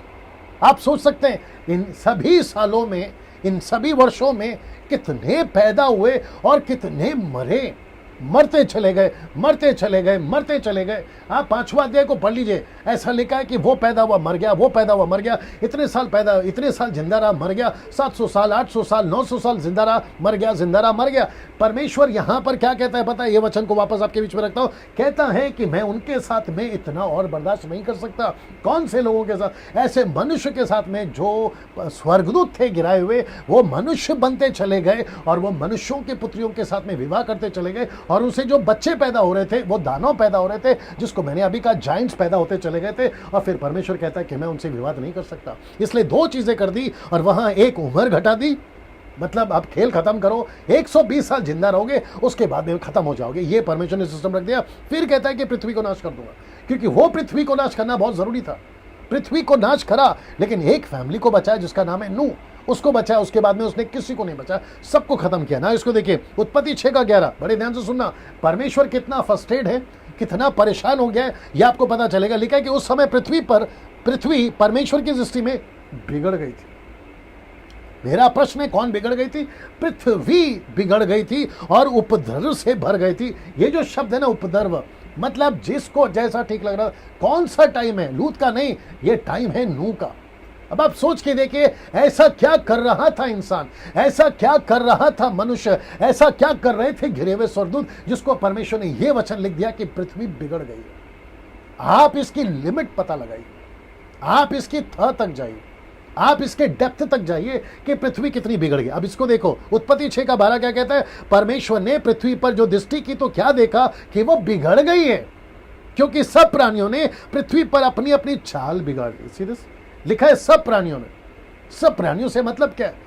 मनुष्य तो मनुष्य, जो स्वर्गदूत नीचे गिरे थे, मनुष्य का रूप धारण किए थे, मतलब आदम की जो संतान है मैं उसकी बात कर रहा हूं, और जो नीचे गिरे थे मैं उनकी अलग बात कर रहा हूं। सबके सब प्राणियों ने अपनी चाल बिगाड़ ली। परमेश्वर को जानवरों से तकलीफ नहीं थी, पक्षियों से तकलीफ नहीं थी, परमेश्वर को मछलियों से तकलीफ नहीं थी, परमेश्वर को उन प्राणियों से तकलीफ थी जो आकर पृथ्वी पे पूरा खेल बिगाड़ रहे। कॉन्टेक्स्ट को समझिए, क्या बोलने की कोशिश कर रहा ना। इसको देखिए, उत्पत्ति 6:13, तब परमेश्वर ने नूह से कहा क्या कहा? देखिए, लिखा है सब प्राणियों के अंत करने का प्रश्न मेरे सामने आ गया। सब प्राणियों का अंत ये कौन से प्राणी है? आपको यह भी समझना होगा, ये कौन से प्राणी है जिसको अंत करने का प्रश्न मेरे सामने उठ गया। आइए इसको भी देख लेते हैं, मेरे सामने आ गया, क्योंकि उनके कारण पृथ्वी उपद्रव से भर गई है, इसलिए मैं उनको पृथ्वी समेत नाश कर डालूंगा, पृथ्वी समेत नाश कर डालूंगा सब प्राणियों को। आप लिमिट पता लगा लीजिए वो कितना बिगड़ गए थे ना। इसको देखिए, 1 कुरिन्थियों 6:3 क्या कहता है? क्षमा करें, दूसरा कुरिन्थियों, ये दूसरा कुरिन्थियों 6:3 होना चाहिए। 2 Corinthians chapter 6 verse 3 कहता है, क्या तुम नहीं जानते कि तुम यानी कि हम यानी कि कलीसिया दुल्हन दूतों का, स्वर्ग दूतों का, फॉलन एंजल का न्याय करेंगे। मैंने ब्रैकेट में फॉलन एंजल जानबूझ के डाला है क्योंकि कॉन्टेक्स्ट तो यही बताता है कि जो नीचे गिरे ना वो स्वर्ग दूतों का न्याय कलीसिया करेगी, यानी यीशु की दुल्हन करेगी। Can you imagine this? आप सोच सकते हैं कि परमेश्वर आपको क्या स्थान दे रहा है। और वापस कहता है कि ये दूसरा कुरिन्थियों, पहला कुरिन्थियों नहीं ना। मनुष्यों की पुत्रियां कौन थी, वक्त को ध्यान में रखते हुए, क्योंकि ये बहुत लंबा सब्जेक्ट है, मैं जितना शॉर्ट कर सकता हूं मैंने करके आपके बीच में रखा है। आइए देखते क्या लिखता है। दूसरा कहता है मनुष्यों की पुत्रियां कौन थी, who were the sons of daughters, मनुष्य की पुत्रियां कौन थी। आइए उसको देख लेते हैं। आप पहले ये चित्र देख लीजिएगा।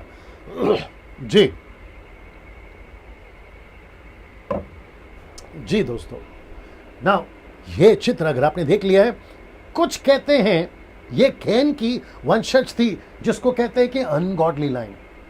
कैन गलत था ना, उसने गलत काम किया ना। गलत काम क्या था? उसने अपने भाई का कत्ल किया, तो वो एक गलती उससे हुई है और वो गलत है। तो उसको लेकर कहते हैं कि उसके गलती का जो लाइन था ना, जिसको कहते हैं अनगॉडली लाइन, और ये कौन है? मनुष्य की पुत्रियां, ऐसा वो कहते हैं। अब जितने लोग प्रचार किए इसके ऊपर, अब उनको तो ठोकर लगेगी मेरे प्रचार से, और वो फिर अपना वीडियो बनाएंगे कि डैनियल राज ने ऐसा कहा। डैनियल राज जो है कैन के वंशज को जो है मानने को तैयार नहीं है। यार मैं क्यों मानूं? जब आपकी वीडियो बना रहे थे मैं चुपचाप रहा ना, वैसे जब मैं बना रहा हूं तो आप लोग भी चुपचाप रहिए और देखिए। अगर आपको ठीक नहीं लगता है तो रहने दो ना। जिस दिन परमेश्वर न्याय करेगा वो आपका भी करेगा, मेरा भी करेगा। अब आप अपनी अपनी वीडियो बनाकर खेल क्यों बिगाड़ रहे हो?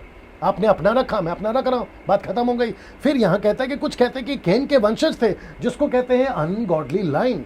ये अनगॉडली लाइन का क्या मतलब है? पर ये गलत है। ये जो कॉन्सेप्ट है ना, ये जो थ्योरी है ना, ये गलत है। कैसे? मैं आपको बताता हूं। हिब्रू ट्रांसलेशन क्या कहता है उसको समझना। याद रखो मैंने क्या कहा था, मैं जो भी बात करूंगा बाइबल से करूंगा। मैंने कहा था कि नहीं कहा था? जो भी वचन लाऊंगा बाइबल से लाऊंगा। तो हिब्रू ट्रांसलेशन क्या कहता है देखते हैं। कहता है कि वे सब आदम की संतानें थीं।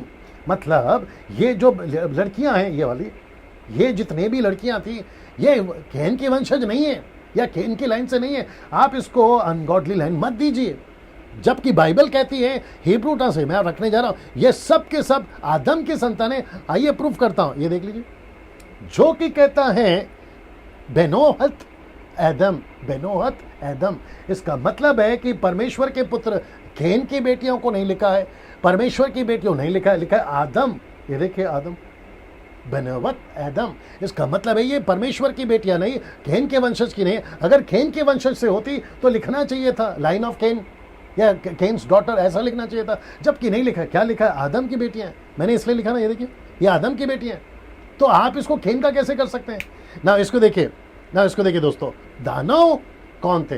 अब ये रहा तीसरा, और जो कि ये बहुत लंबा चलेगा, वक्त का मैं ख्याल रखूंगा, लेकिन मैं आशा करता हूं कि आप लोग सब समझ रहे हैं अभी तक। तो नीचे गिरे स्वर्गदूत कौन है? Fallen angels. परमेश्वर का पुत्र कौन है? Fallen angels. परमेश्वर की बेटियां, क्षमा करें, मनुष्य की बेटियां कौन है? जो अभी मैं बता चुका हूं, आदम की बेटियां। तो आप इसको कैन का वंशज का लाइन में मत डालिए।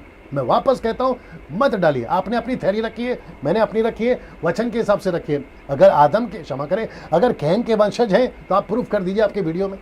पब्लिक जानेगी, पब्लिक देखेगी, लेकिन कम से कम जो वचन कहता है मैं वही आपके बीच में रख रहा हूं। और जो लिसनर्स हैं, फॉलोवर्स हैं, व्यूवर्स हैं, आपको भी समझना होगा कि डैनियल राज ने क्यों कहा कि ये कैन के वंशज नहीं है, क्योंकि बाइबल खुद कहती है।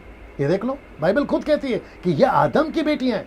जिसको आदम की बेटियां बाइबल खुद कह रही है, मैं ऐसी वीडियो को क्यों सुनूं जो बाइबल को कॉन्ट्रडिक्ट कर रही है, वचन को कॉन्ट्रडिक्ट कर रही है। अब आप ही लोग तय करिए किसको सुनना है और किसको नहीं सुनना है ना। इसको देखिए, दानव कौन थे, या जिसको कहते हैं नेफलीम, ये लोग कौन थे? ये हिब्रू वर्ड है नेफलीम, मैं आपके बीच में रख रहा हूं। ये देखो नेफलीम। मैं वापस कहता हूं, डैनियल राज सिर्फ और सिर्फ वचन से बात करेगा ना। इसको देखिए, एक ऐसी पुस्तक है दोस्तों, मुझे नहीं पता आपने देखा या नहीं देखा, एक ऐसी पुस्तक है जिसको कहते हैं द बुक ऑफ एनोक। ये मसीह मार्केट में, खास करके अब्रॉड्स में ये खूब चल रही है ये पुस्तक, जिसमें बहुत कुछ ऐसा लिखा है जो शैतान, दानव, फॉलन एंजल्स के बारे में बहुत कुछ बताती है, बहुत कुछ बताती है ये वाली पुस्तक। लेकिन इसको देख लीजिए, जिसको पौलुस ने भी कुछ कहा है इस पुस्तक के बारे में। आइए देखते हैं पहले पौलुस ने क्या कहा। कहता है पहला तिमोथी 1:4, पहला तिमोथी 4:7, वो कहता है उन ऐसी कम जल्दी आइए, इसको पढ़ लीजिए, इसको मैं रख रहा हूँ, सलोनी पढ़ेगी जी जी। और उन ऐसी कहानियों और अनंत वंशावलियों पर मन न लगाए जिससे विवाद होते हैं और परमेश्वर के उस प्रबंध के अनुसार नहीं जो विश्वास से संबंधित रखता है। वैसे ही फिर भी कहता हूँ, पर अशुद्ध और बुढ़ियों की सी कहानियों से अलग रहे और भक्ति के लिए अपना साधन कर। हाँ ना दोस्तों, आपने सुन लिया होगा ना। मैं वापस आता हूँ कि इसके बारे में पौलुस ने क्या कहा, ये सारी बातें लिखती है इसके अंदर।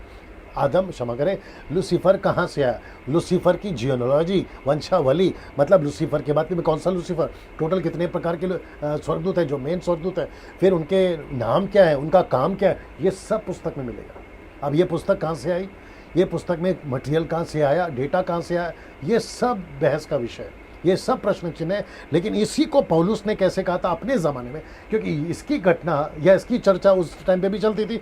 पौलुस उसको कहता है, पहला तीमुथियुस 1:4 में भी कहता है, 2 वचन रखे आपके सामने, ऐसी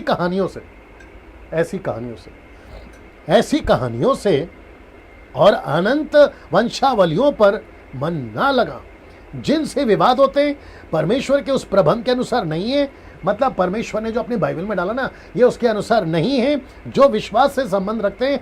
वैसे ही फिर भी कहता हूं, फिर 4:7 में कहता है अशुद्ध और बुढ़ियों की सी कहानियों से अलग रहे, भक्ति के लिए अपना साधन कर। कौन सी कहानी है बुढ़ियों की, कौन सी कहानी है अशुद्ध कहानी?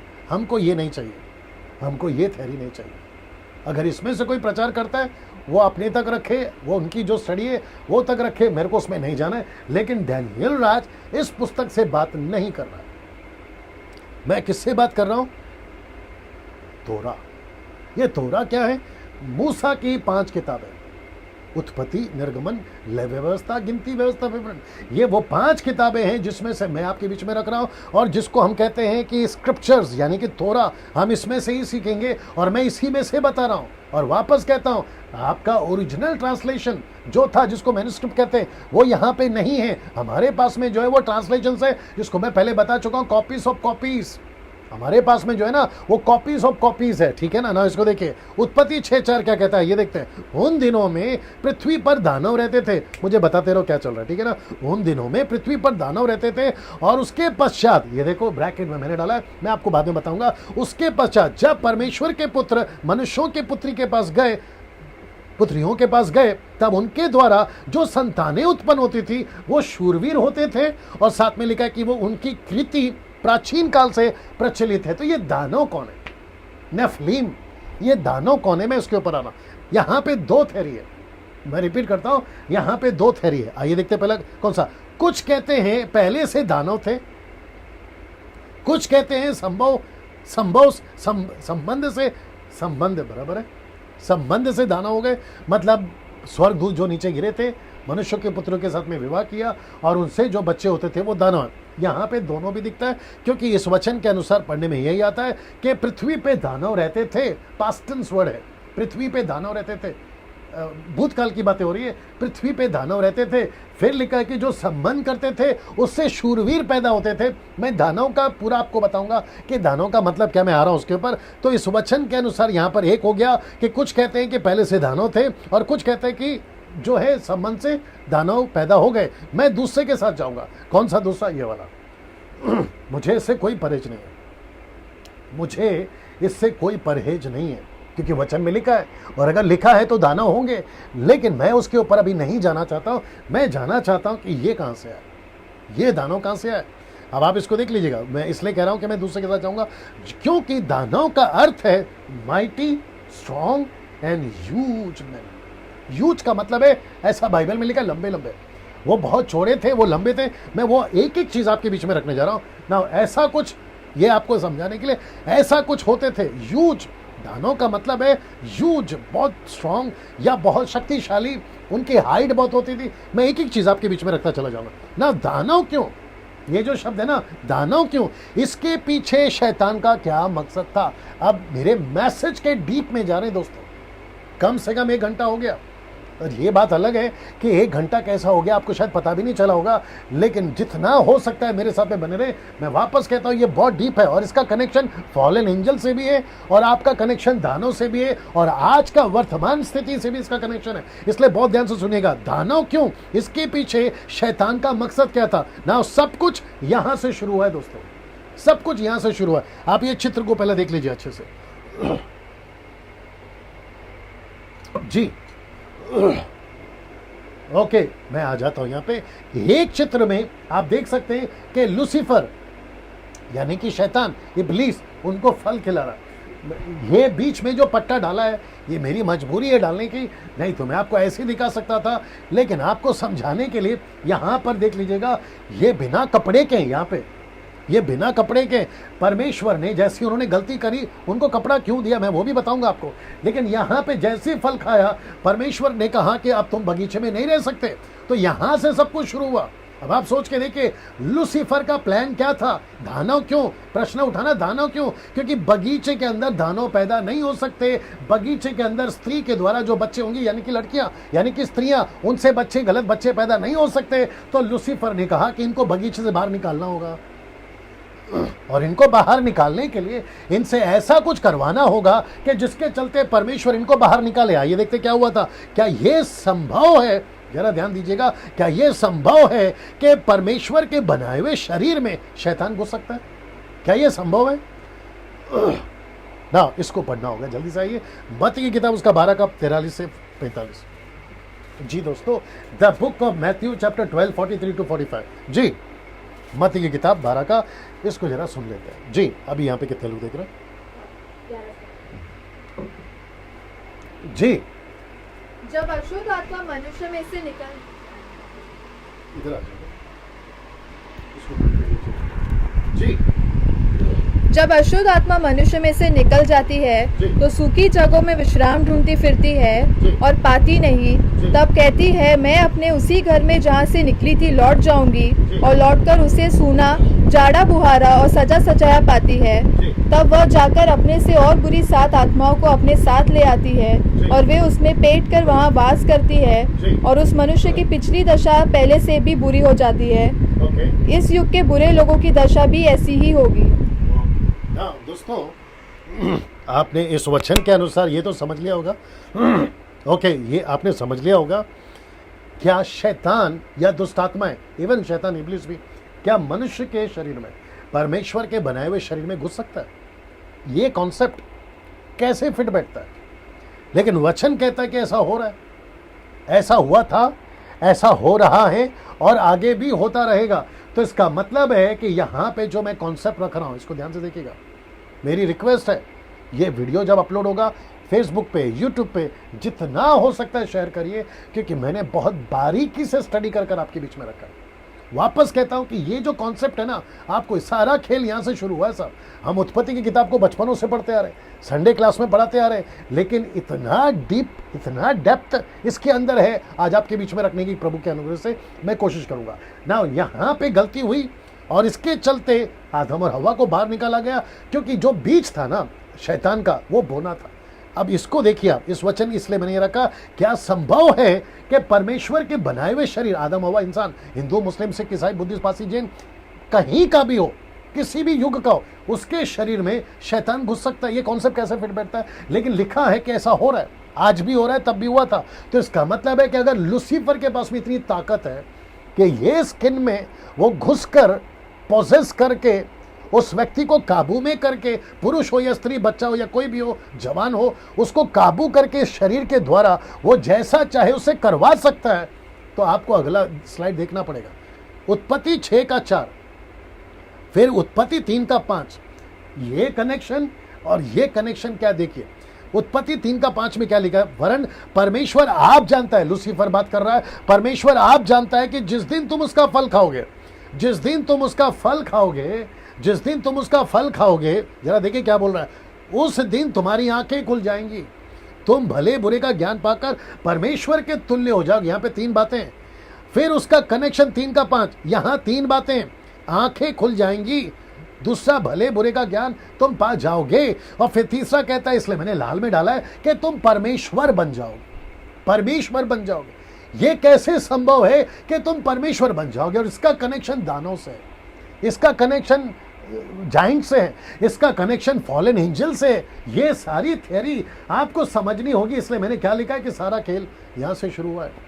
अगर आप ये समझ गए, ये कॉन्सेप्ट को समझ गए, आपको फॉलन एंजल का कॉन्सेप्ट समझ में आ जाएगा, आपको sons and daughters and sons of God समझ में आ जाएगा, आपको दानव समझ में आएगा। इसलिए मैं यहाँ पर आपको लेकर जा रहा हूँ ना। वापस आते हैं यहाँ पर क्या कहता है, इसको देख लीजिए, जो कि मैं पढ़वा चुका हूँ। अब यहाँ पे 3 बातें हैं। आंखें खुल गई, भूले बुरे का ज्ञान पा लिया, और साथ ही साथ परमेश्वर के तुल्य हो जाओगे। तो सबसे पहले बात करते हैं आंखें खुल गई।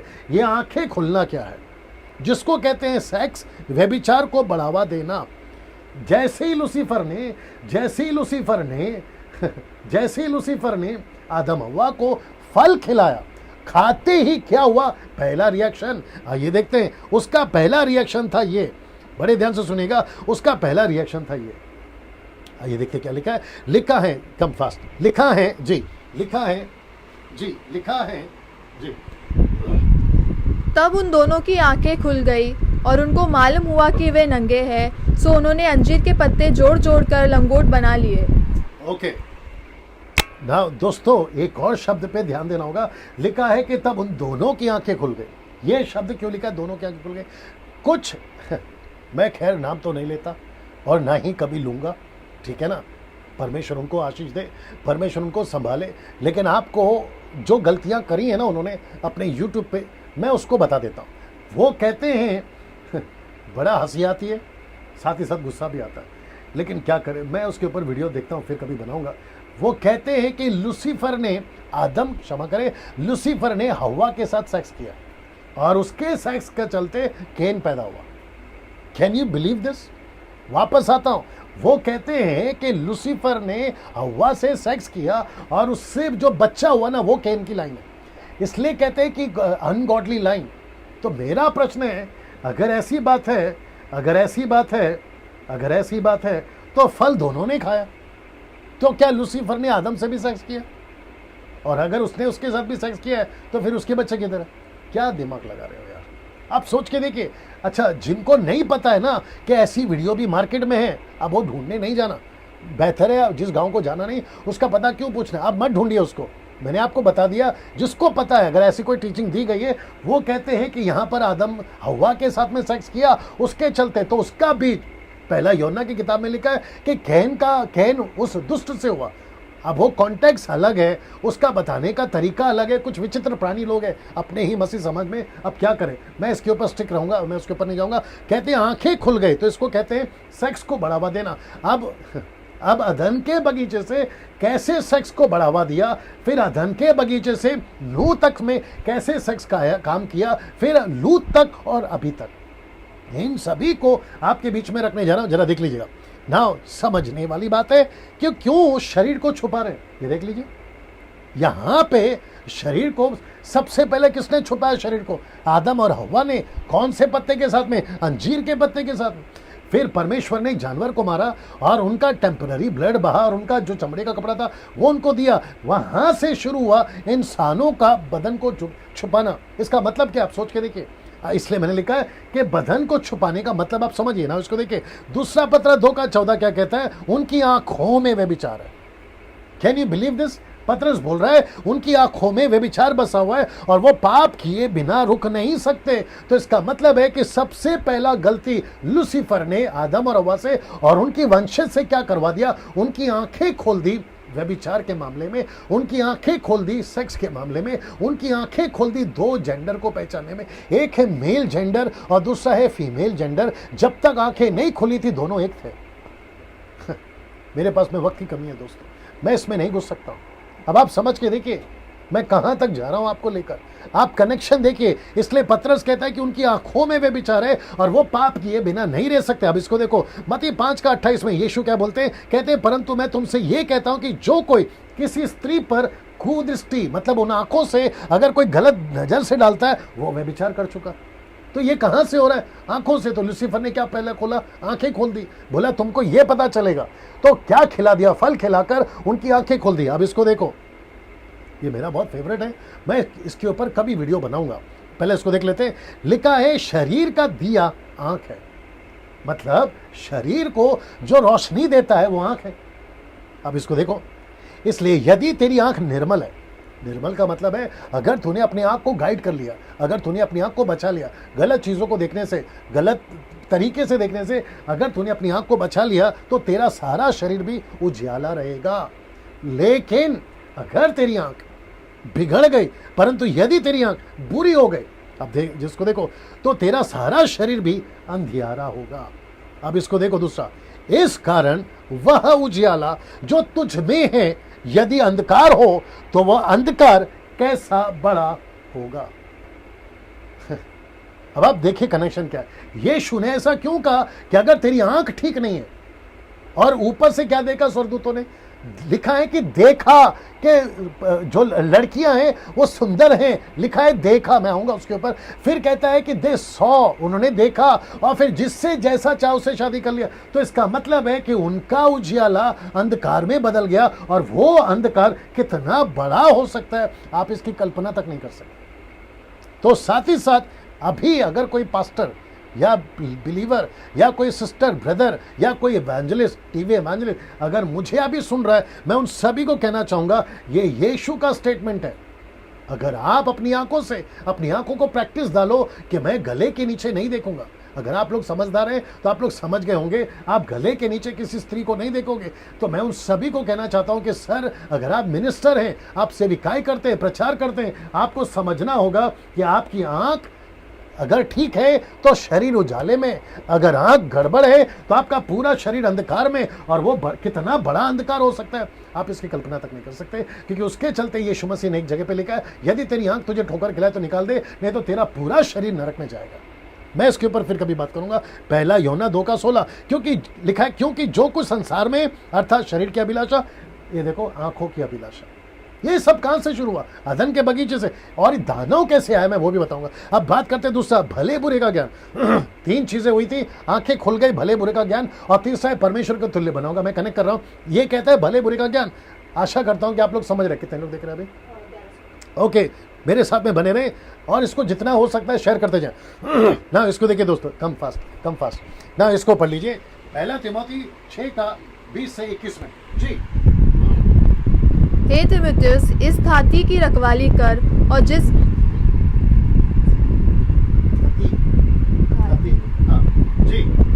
ज्ञान को ज्ञान कहना ही भूल है, उसके अशुद्ध बकवाद और विरोध की बातों से परे रहे। कितने इस ज्ञान का अंगीकार करके विश्वास से भटक गए हैं। ओके ना दोस्तों, यहाँ पे पौलुस क्या कहने की कोशिश कर रहा है? एक ऐसा नॉलेज बांट रहा है शैतान जो परमेश्वर की ओर से नहीं है, मनुष्य के अंदर दिया हुआ है। मनुष्य बहुत सारे नॉलेज, संसारिक नॉलेज, मैं पिछले वीडियो में बता चुका हूं कि संसार का ज्ञान परमेश्वर की नजर में मूर्खता है। तो ऐसा नॉलेज वो बांट रहा था, और पौलुस उसको कहता है कि हे तीमुथियुस, इस तथ्य की रखवाली कर। रखवाली का मतलब उसको गाइड कर। जिस ज्ञान को ज्ञान कहना ही भूल है, उसके अशुद्ध बकवास से और विरोध की बातों से परे रहे। कितने ऐसे ज्ञान का अंगीकार करके विश्वास से भटक गए। कुछ लोग, मैं वहां नहीं जाना चाहता हूं, लेकिन आपको थोड़ा सा हिंट दे देता हूं। आप सबको सुनो, मुझ जैसों को सुनो, उस जैसों को सुनो, नेशनल को सुनो, इंटरनेशनल को सुनो। अगर एक भी प्रचार में परमेश्वर का ज्ञान है तो ठीक है, अगर नहीं है ऐसे किसी प्रीचर को मत सुनो, ऐसे किसी प्रीचर को मत सुनो।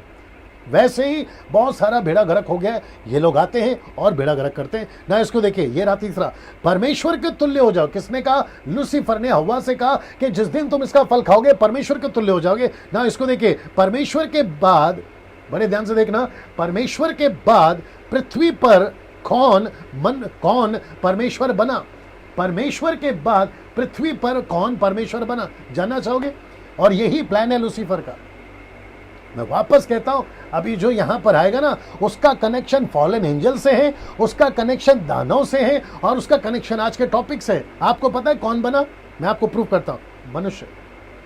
अब कैसे बना उसको भी देखिए। इसको पौलुस कहता है रोमियो 1:23 में, अविनाशी परमेश्वर की महिमा को नाशमान मनुष्य पक्षियों, चौपियों, रेंगने वाले जंतुओं की मूर्ति की समानता में बदला। इसका मतलब है परमेश्वर के जैसा पहला कौन बना? मनुष्य। फिर कौन बने? पक्षी। फिर कौन बने? चौपाए, रेंगने वाले जंतु। इसका मतलब है कि परमेश्वर के बाद में मनुष्य परमेश्वर बन सकता है, ऐसा झूठ किसने फैलाया? शैतान ने। ऐसा झूठ या ऐसा अधूरा ज्ञान या ऐसी डॉक्ट्रीन किसने फैलाई? शैतान ने। उसने लूसीफर से क्या कहा? तू परमेश्वर बन सकता है। लूसीफर को अच्छे से पता था कि मैं कैसे बनाऊंगा, बेचारे आदम हवा को नहीं पता था। और इसको लग गए कम से कम 1600 साल उत्पत्ति के 6वें अध्याय में आते आते। Can you believe this? 1600 साल का गैप है।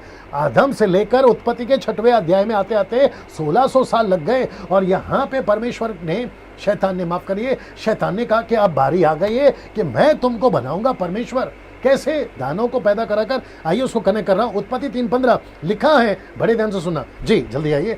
लिखा है जी जी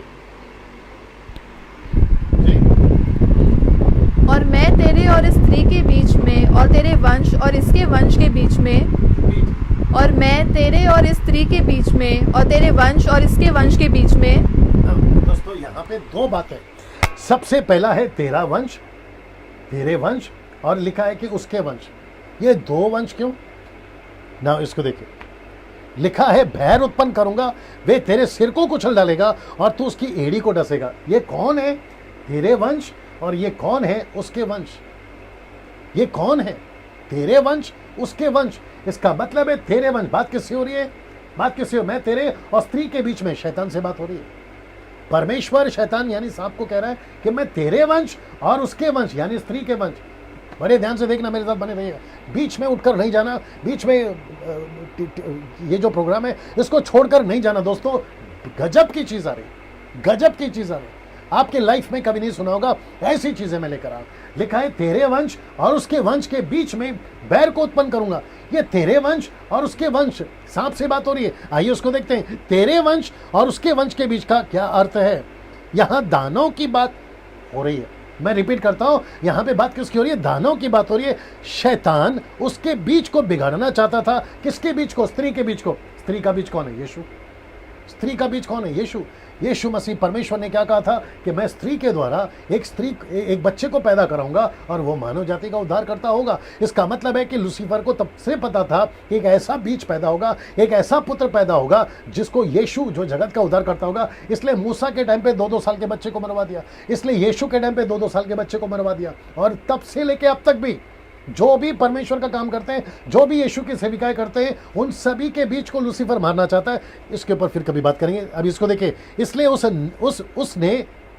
उसने गिराए हुए स्वर्गदूतों से शादी कराई और बच्चे पैदा कराए। Can you believe this? उसने क्या किया कि स्वर्गदूतों के द्वारा जो गिराए। अब आप कनेक्शन देख रहे हैं सर जी, आप कनेक्शन देख रहे हैं। आप कहां से कहां कनेक्शन है, मतलब उसके पीछे मकसद देखिए क्या। इसलिए मैंने क्या लिखा कि अदन के बगीचे में लूसीफर का जाना यूं ही नहीं था, एक बड़े मकसद के साथ गया था वो। और उसने क्या कहा कि मैं गिराए हुए स्वर्गदूतों के द्वारा, या जाने दो, गिराए हुए स्वर्गदूतों के द्वारा मैं क्या करूंगा? बच्चों को पैदा कराऊंगा। इसका मतलब है मैं किसको नाश करूंगा? तेरे वंश और उसके वंश के बीच में बैर उत्पन्न करूंगा। देख रहे कि नहीं देख रहे? अब आप कनेक्शन देखिए ना, इसको देखिए दोस्तों जी, आप इसको देखिए ना। ये चित्र आपको मदद करेगा थोड़ा सा समझने के लिए कि यहां पे क्या हो रहा है, यहां पे क्या हो रहा है, यहां पे बच्चे क्यों पैदा हो रहे हैं। ये सब मास्टर प्लान है लूसीफर का।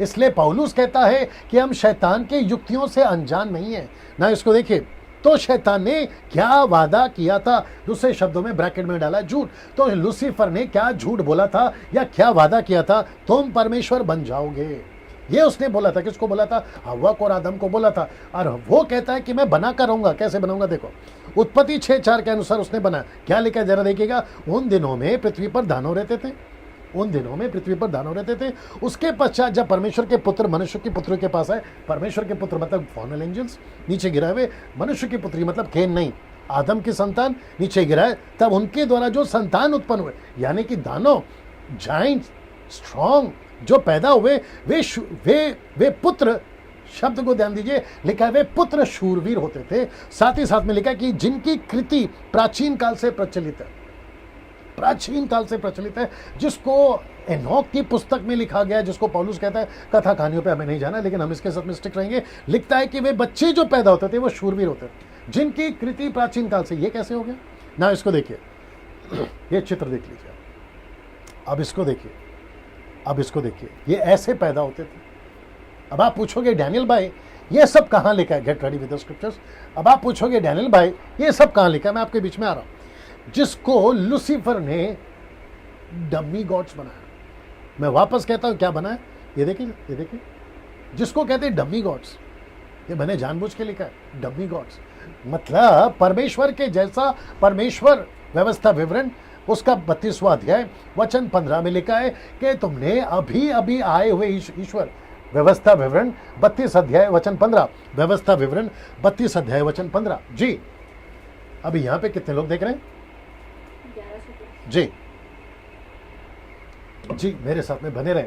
व्यवस्था विवरण 32 का 15। जी परंतु यशुरूत मोटा होकर लात मारने व्यवस्था लगा। विवरण डिटरनॉमी चैप्टर 32 वर्स 15। हाँ पढ़ो। परंतु यशुरूत मोटा होकर लात मारने लगा। हाँ। तू मोटा और हष्ट पुष्ट हो गया और चर्बी से छा गया है। हाँ। तब उसने अपने सृजनहार ईश्वर को तर्स दिया जी। और अपने उधार मूल चट्टान को तुच्छ जाना। जी जी उन्होंने पराये देवताओं को मानकर, ऐसा लिखा है कि पराये देवताओं को मानकर, ये मूसा लिख रहा है मरने से पहले, इस्राएलियों को बोल रहा है पराये देवताओं को मानकर। आगे उसमें जलन उपजाई जी। और घृणित क्रम करने के उसको रीस दिलाई। हाँ। उन्होंने पिशाचों के लिए जो ईश्वर न थे, पिशाचों के लिए, मतलब ये पिशाचों मतलब ये है राक्षस, ये सब आपकी बाइबल में सर, मैं बढ़वा इसलिए रहा हूं ताकि आपको कनेक्ट करूं। आगे आगे बलि चढ़ाए जी। और उनके लिए वे अनजाने देवता थे। जी एक मिनट, ये कौन थे? उनके लिए अनजाने देवता, इसलिए मैंने क्या लिखा, डमी गॉड्स। ये सब लूसीफर का प्लान है। वो क्यों कर रहा है ऐसा? इसलिए क्योंकि उसने कहा था कि मैं तुम्हें परमेश्वर बनवाऊंगा, मैं तुम्हें परमेश्वर बनाऊंगा, मैं तुम्हें परमेश्वर बनाऊंगा। उसने कहा था ना कि तुम जिस दिन फल खाओगे तुम परमेश्वर बन जाओगे। ये सब कैसे हो सकता है अगर वो स्वर्गदूत नीचे नहीं आएंगे? ये कैसे हो सकता है अगर वो शादी नहीं करेंगे? ये कैसे हो सकता? अच्छा कुछ लोग कहते हैं कि डैनियल भाई उन्होंने गलत काम नहीं किया, वो स्वर्गदूतों ने गलत काम नहीं किया, शादी करके बच्चे किए। अब शादी जो शब्द है ना सर, जिसको इंग्लिश में कहते हैं मैरिज, इसको आप दो तरीके से ले सकते हैं। देखो पुरुष और स्त्री, जिसको कहते हैं एडम एंड ईव, अगर शादी करें तो हम समझते हैं कि ये शादी है।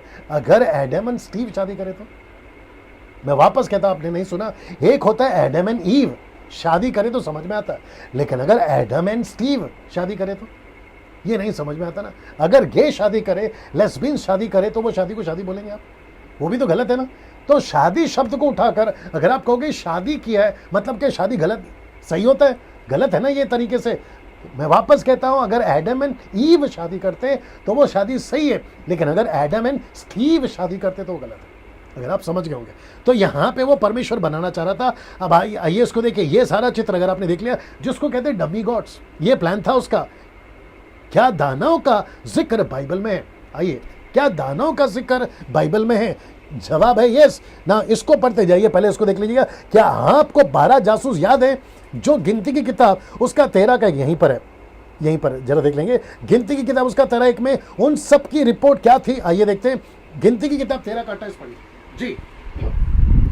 जी परंतु उस देश के निवासी बलवान है और उसके नगर गढ़ वाले हैं और बहुत बड़े हैं। और इसको वापस पढ़िए और आराम से पढ़िए। परंतु उस देश के निवासी बलवान है और उसके नगर गढ़ वाले हैं और बहुत बड़े हैं। और फिर हमने वहाँ अनाक वंशियों को भी देखा। ओके, ये जो शब्द है ना अनाक वंशियों, मतलब दानव, ये उसको रिप्रेजेंट करता है या उसको बताता है। और शब्द को देखिए, लिखा है कि उसके नगर गढ़ वाले हैं, उसके जो नगर है ना वो बड़े बड़े। ये देख लीजिए सर, चित्र देख लीजिए, दिख रहा है? देखो जी, ये चित्र देख लीजिए जी जी जी। और कुछ बंद करना है? ठीक है ना। परंतु उस देश के निवासी बलवान हैं और उसके नगर गढ़ वाले हैं। आप ये देख रहे हैं, ऐसे होते थे दानव। ये कौन है? बंदी रखना, मैं बोलता हूँ। ये कौन है और कौन रिपोर्ट दे रहे हैं? ये 12 जासूस जो गए थे कनान में और वहां से रिपोर्ट लेकर आए थे। ये रिपोर्ट क्या कहती है कि वहां पर ऐसे दानव है। Can you believe this? ये सब कहाँ है आपके बाइबल में? क्या कभी अभी जो आजकल के जो युवा पीढ़ी है ना, अभी उनको फिर गुस्सा आएगा। वे कहाँ फंस के रह गए? गिटार में।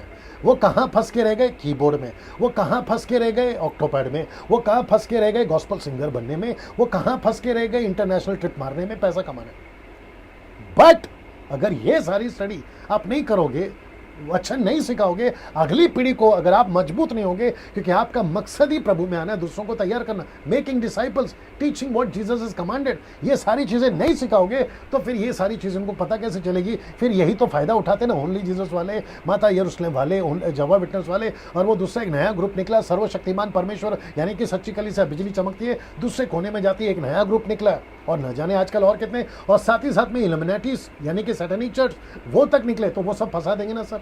इसलिए हम सबको वचन में मजबूत होना, रूटेड होना बहुत जरूरी है। लाइट ऑन कर लीजिए ना, आप ये भी देख लीजिए, ऐसा लिखा है, जरा शब्द पे ध्यान दीजिएगा, ऐसा लिखा है, पढ़िए, कम फास्ट पढ़िए जी, गिनती की किताब उसका 13 का 33, आइए देखते क्या लिखा है जी। फिर हमने वहाँ नपीलों को अर्थात नपीली जाति वाले अनाक वंशियों को देखा, और हम अपनी दृष्टि में तो उनके सामने टिड्डी, एक एक शब्द को ध्यान से पढ़ना, लिखा है कि हम अपनी दृष्टि में, जी आगे पढ़ना, हम अपनी दृष्टि में तो उनके सामने टिड्डे के समान, जी किसके समान, किसके समान, किसके समान, जिसको इंग्लिश में कहते हैं ग्रासहॉपर, ये टिड्डे के समान। ये कैसे है दाना, इजराइली कैसी है ऐसी, ये रिपोर्ट कौन दे रहा है? ये लोग, ये रिपोर्ट ये लोग दे रहे हैं। Can you believe this? ये सब आपके बाइबल में, ये शब्द पे ध्यान देंगे दोस्तों, लिखा है कि हम अपनी दृष्टि में, सब ठीक है ना, हम अपनी दृष्टि में, और फिर कहता है कि हम अपनी दृष्टि में टिड्डी के समान दिखाई पड़ते हैं, फिर कहता है कि और उनकी दृष्टि में, जी हम अपनी दृष्टि में तो उनके समान दिखाई, टिड्डी के समान दिखाई पड़ते हैं, ऐसे ही उनकी दृष्टि में, देखो उनकी दृष्टि, तो मतलब उनको भी हम दिख रहे टिड्डी, और हमको भी हम दिख रहे हैं ग्रास ऊपर। Can you believe this? ये सब आपके बाइबल में। और ऐसे दानव मूसा के टाइम पे थे, दाऊद के टाइम पे थे, यहोशू के टाइम पे थे, अब्राहम के टाइम पे थे। अब्राहम तो खैर इतना नहीं इनसे लड़ा, लेकिन ये बाकी तीनों हीरो लड़े। ये सब हैं, ये आए कहां से? मैं उन सभी से पूछूंगा, सर ये आए कहां से? आप लोग बार बार पूछते हो ना, ये परमेश्वर के पुत्र कौन है, परमेश्वर के पुत्र कौन है, तो मैं आपके बीच में रख रहा हूं, these are the fallen angels. 99 नहीं, 100% मैं बता रहा हूं, these are the fallen angels, जिनके द्वारा ये पैदा हुए सर। मनुष्यों के पुत्रियों के साथ में शादी करे, उनसे जो बच्चे पैदा हुए ये हुए, जिसका रिपोर्ट आपका मूसा दे रहा है, उसके 12 जासूस दे रहे हैं ना। इसको देखिए, इसको देखिए, ऐसी कुछ हिस्ट्री, सब ठीक है लाइट वगैरह, ऐसी कुछ हिस्ट्री में पता चला है। ये देख रहे हैं आप, उनको उनके स्केल्स मिले, कंकाल, ये देख लीजिए। फिर ये देख लीजिए, क्या ये चित्र गलत है? आप इसको देखिए, क्या ये चित्र गलत है? फिर कहता है व्यवस्था विवरण 1 का 28 में, हम किधर जाएं, कम फास्ट लिखता है कि हम किधर जाएं, फास्ट जी जी। हमारे भाइयों ने यह कह के हमारे मन को कच्चा कर दिया है, हमारे मन को कच्चा कर दिया है कि वहाँ के लोग हमसे बड़े और लंबे हैं, और हमसे बड़े और लंबे हैं जी, और वहाँ के नगर बड़े बड़े हैं, और उनकी शहरपना आकाश से बातें करती है, और हमने वहाँ अनाक वंशियों को भी देखा है। वापस बंद करना, ये जो शब्द है ना, इसको ध्यान रखना, उनकी शहरपना आकाश से भी बातें करती है। तो कौन सा चित्र दिखाया था मैंने आपको, कौन सा चित्र दिखाया था? ये वाला, से आकाश से भी बातें करती है। मतलब अब आप सोच के देखिए, 12 जासूस अगर गए थे ना उनके यहाँ पे जासूसी करने के लिए कि वहां पे क्या चल रहा है, तो सबसे पहले ये क्रीचर्स मिले उनको, ये क्रीचर्स, ये रचना मिली उनको, यार वहां के इंसान कैसे हैं।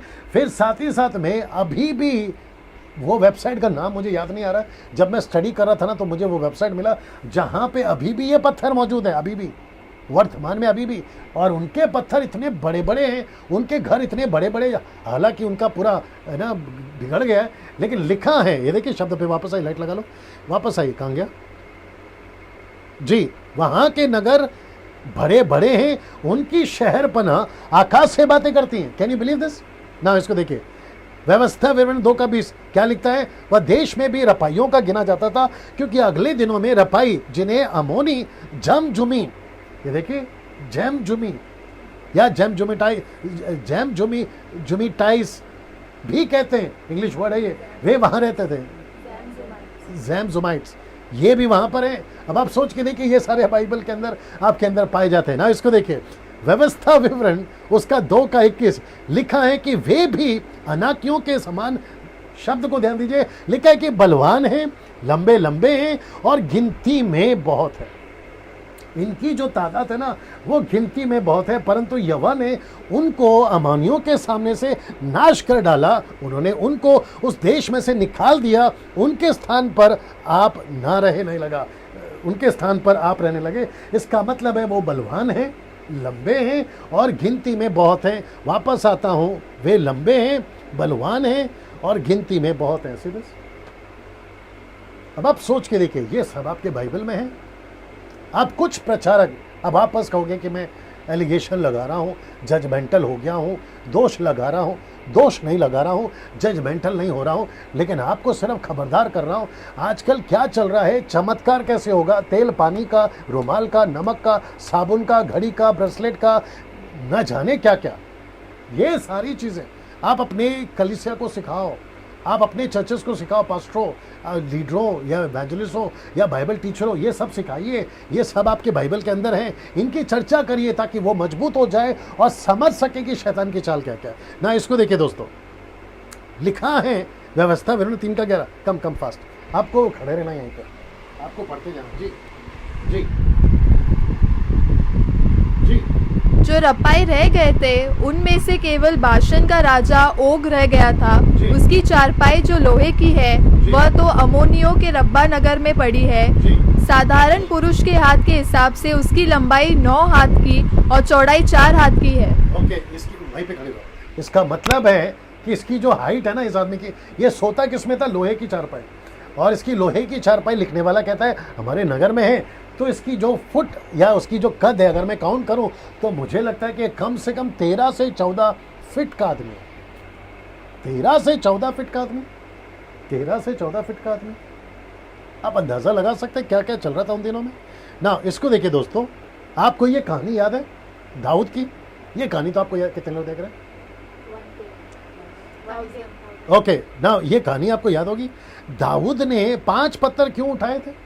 मुझे पता है कि आपकी कैपेसिटी शायद बैठने की थक गई होगी, लेकिन कम से कम 1.5 घंटे से बात कर रहा हूँ, अभी भी बहुत सारा मसाला बाकी है।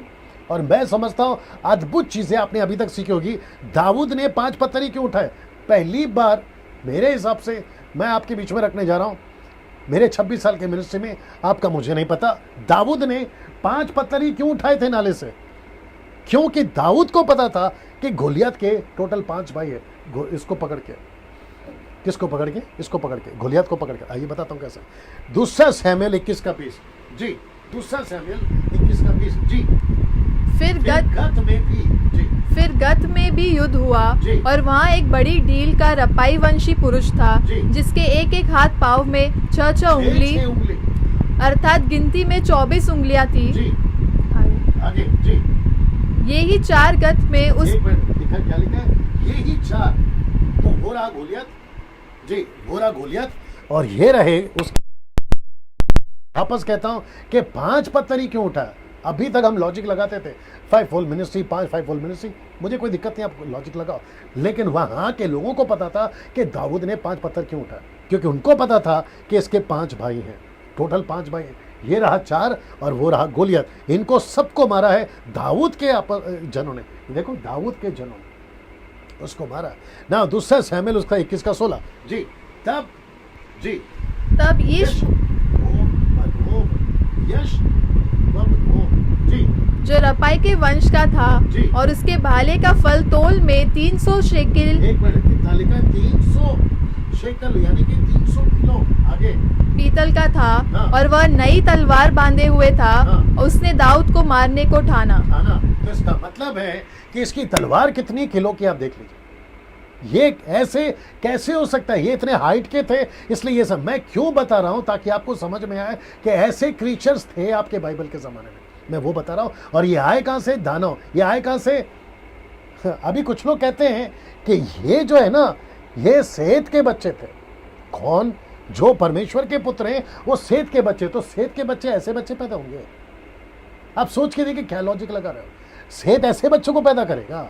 मतलब आदम के बच्चों से जो बच्चे पैदा होते थे वो ऐसे पैदा होंगे। और उन्हीं को परमेश्वर मार देगा, और उन्हीं को परमेश्वर कहता है कि ये बिगड़े हुए हैं, इनका ईश्वर कोई और है। क्या लॉजिक है साहब ना। इसको देखिए जी, नौका दो व्यवस्था नौका दो जी। उनमें बड़े बड़े और लंबे लंबे लोग अर्थात अनाकवंशी रहते हैं, जिनका हाल तू जानता है, और उनके विषय में तूने यह सुना है कि अनाकवंशियों के सामने कौन ठहर सकता है। ये जो शब्द है ना, इनके सामने कौन ठहर सकता है। मेरे पास में कम से कम 2-3 दर्जन स्क्रिप्चर थे, मैंने नहीं डाले, जितनी जरूरत थी वो डालिए। उनके सामने कौन ठहर सकता है, ये 3 कैरेक्टर्स, राइट, ठीक है, देख लीजिए। ये 3 कैरेक्टर्स, एक है आपका मूसा, दूसरा है आपका यहोशू, और तीसरा है आपका गोलियत। इन तीनों का सामना दानों से हुआ है, इन सब का सामना दानों से हुआ है। लेकिन व्यवस्था विवरण 9 का 3 गजब का ऐसा। आइए दिखाते क्या लिखा है। लिखा है कि इसलिए आज तू ये जान ले। कौन कहता है? मूसा कहता है अपने लोगों से कि आज तू ये जान ले कि जो तेरे आगे आगे भस्म करने वाली आग की नाई पार जाने वाला है, वह तेरा परमेश्वर यहोवा है, और वह उनका सत्यानाश करेगा, और वह उनको तेरे सामने दबा देगा। तू यहोवा के वचन के अनुसार उनको उस देश से निकाल कर शीघ्र ही नष्ट कर डालेगा। किसको नष्ट कर डालेगा? उन सभी दानवों को, जिसकी फोटो मैं आपको दिखा चुका हूं। अब आपके मन में एक प्रश्न उठता होगा, आइए बताता हूं, वक्त को ध्यान में रखते हुए। वो प्रश्न क्या है आइए बताता हूं, इसको देख लीजिएगा। ये नूहा का जहाज जी, ये नूहा का जहाज। लिखा है कि जो सब कुछ नूह के समय खत्म हो गया था, जब सब कुछ नूह के समय खत्म हो गया था, फिर दानव कहां से आए? मैं जिसकी चर्चा रखिए, मैं जिसकी चर्चा भी कर रहा था ना, वो सब अगर थे, पास डैनियल थे, तो वो सब नूह के टाइम पे खत्म हो गए ना। जैसे ही फ्लड आया, बाढ़ आई, नूह के साथ में 8 लोग बचे, जानवर बचे, वो सब तो खत्म हो गए ना। फिर ये बाकी लोग कहां से, फिर दानव कहां से आए? क्योंकि उसके बाद में भी दानों का जिक्र है। उत्पत्ति, लाइट लगा दीजिए, उत्पत्ति 6 का 4, बड़े ध्यान से सुनिएगा। उत्पत्ति 6 का 4 में लिखा है, उन दिनों में पृथ्वी पर दानव रहते थे। उसके पश्चात, ये जो हिंदी शब्द है ना, यहाँ पे कोमा होना चाहिए था, नहीं डाला।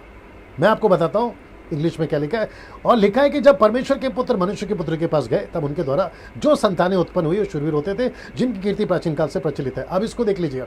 This was back in the days and also later. मतलब जो हिंदी में शब्द है वो यहां पे नहीं लिखा है। क्या लिखा है? दिनों में, उन दिनों में पृथ्वी पर दानव रहते थे, उसके पश्चात। तो पढ़ते वक्त में, मैंने तो अभी अलग किया है, पढ़ते वक्त में लिखा है कि उसके पश्चात जब परमेश्वर के पुत्रों ने, आप कंटिन्यू करोगे, लेकिन इंग्लिश में कहता है कि this was back in the days and also later. मतलब इसके बाद भी, व्हेन देयर वाज जाइंट्स, मतलब उसके बाद में भी जाइंट्स थे। अब आप समझने की कोशिश करिए, दानव पहले भी थे और बाद में भी, ये आपको समझना होगा। क्योंकि फॉलन एंजल्स नहीं मरे थे, मनुष्य मरे थे, पशु मरे थे, बाकी सब मरे थे, लड़कियां औरतें मरी थी, बच्चे मरे थे, लेकिन ये नहीं मरे थे साहब, ये नहीं मरे थे। अब इसको देखिए, फिर प्रश्न उठता है, उन सबको बंदी कब बनाएगा? अगर ये नहीं मरे थे, बच्चे पैदा करते चले गए, दानव पैदा होते चले गए, मूसा, उसके बाद में यहोशू, दाऊद मारते चले गए, आज वो नहीं दिख रहे। उसकी वजह क्या है? आज वो नहीं दिख रहे, मैं बताने जा रहा हूँ। वो सब थे, उनको मार दिया गया, लेकिन उनको बंदी कब बना? उनको अथाह कुंड में कब डाला गया? लूका की किताब जल्दी निकालो, 8 का 31 के अनुसार। दूसरा पत्र 24, दूसरा पत्र 2 का 4 पढ़ा चुका हूँ, यहूदा का 1 का 6 पढ़ा चुका हूँ, लेकिन लूका की किताब 8 का 31 जी, लूका का 8 का 31 जी, 8 का 31 जी, इसको सुन लीजिए। हम थोड़ा सा समाप्ति के पास आ गए। जी जी।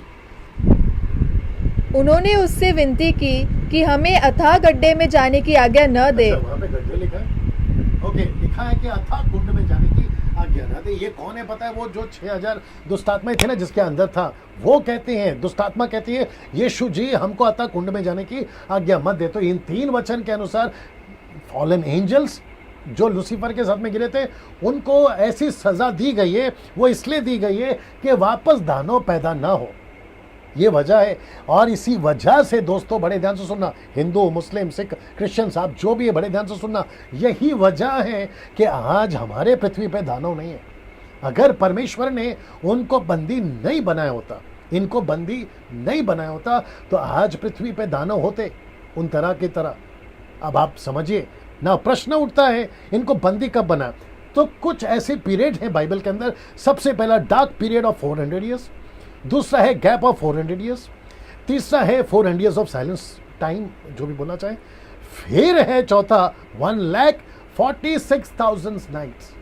मैं रिपीट करता हूं, 1,46,000 को हिंदी में क्या बोलेंगे जी, 1,46,000 नाइट्स। इसका मतलब है कि 400 साल का गैप। कब? इसको देख लीजिए, बिटवीन मलाकी और मत्ती के बीच में, Malachi and between Malachi and Matthew के बीच में ये 400 साल का गैप है। इसके दरमियान ना कोई हलचल थी। ये मेरा अपना ऑब्जर्वेशन है, स्क्रिप्चर हमारे पास में नहीं है, लेकिन वहाँ पे और उसकी या पहले, क्योंकि यीशु मसीह आने तक में 2000 साल, यीशु मसीह के आने तक 4,000 साल, माफ़ करिएगा, लेकिन उसके बीच का ये जो 4,000 साल का जो चक्कर था, उसमें दानव आए गए, लेकिन 400 साल के दरमियान में कोई हलचल नहीं हुई, कोई नबी नहीं था, कोई बातें नहीं होती थी। उसके दरमियान मुझे ऐसा लगता है कि उसको बंदी बनाकर डाला होगा। अगर किसी के पास में कोई और थियरी है तो वो अपना बता सकता है, लेकिन मेरे हिसाब से यहाँ पर हुआ है। अब अंत में आ गए हम लोग जी। दोस्तों, ये वीडियो कम से कम अभी तक 2.25 घंटे का हो गया। अब आप सोचिए कि कितना सारा मसाला था आपके लिए जो मैं तैयारी कर रहा था।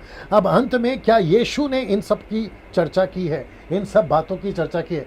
फॉलन एंजल की चर्चा करी है क्या यीशु ने? दानों की चर्चा करी है क्या? स्त्री की चर्चा करी है? और जो अभी तक आपने सुना, क्या उसकी चर्चा करी है? आखिरी हिस्सा है, उसको देख लीजिएगा। मत्ती की किताब में 13 का 36 से शुरू होता है। आइए देखते कैसे। और याद होगा ये बीज बोने के बारे में। तब वह भीड़ को छोड़कर घर में आया। कौन? यीशु। जब यीशु घर आया तो उसके चेलों ने पूछा, उसके चेलों ने उसको आकर कहा, क्या कहा पता है? हमको बाकी कुछ मत बता। वो चिड़िए कौन थे, वो बीज कहाँ गिरा, वो 4 जमीन क्या थी, वो क्या था, ये वो हमको मत बता। क्या कहते जरा देखिए, कहते हैं खेत के जंगली दाने का दृष्टांत हमें समझा। अब आप सोच के देखिए कि चेलों को बाकी किसी में इंटरेस्ट नहीं है। वो कह रहे हैं कि हमको जंगली दाने का एग्जाम्पल बता। ये जंगली दाना आपने क्यों कहा? ये जंगली दाने का बता। वो अच्छी बीज वाला मत बता जिसमें 30, 60, 100, वो मत बता। हमको जंगली दाने का बता। तब यीशु ने क्या कहा सुनिए। मत्ती 13 का 37 में कहता है, उसने उनको उत्तर दिया कि अच्छे बीज का बोने वाला मनुष्य का पुत्र, यानी यीशु, अच्छे बीज को बोने वाला।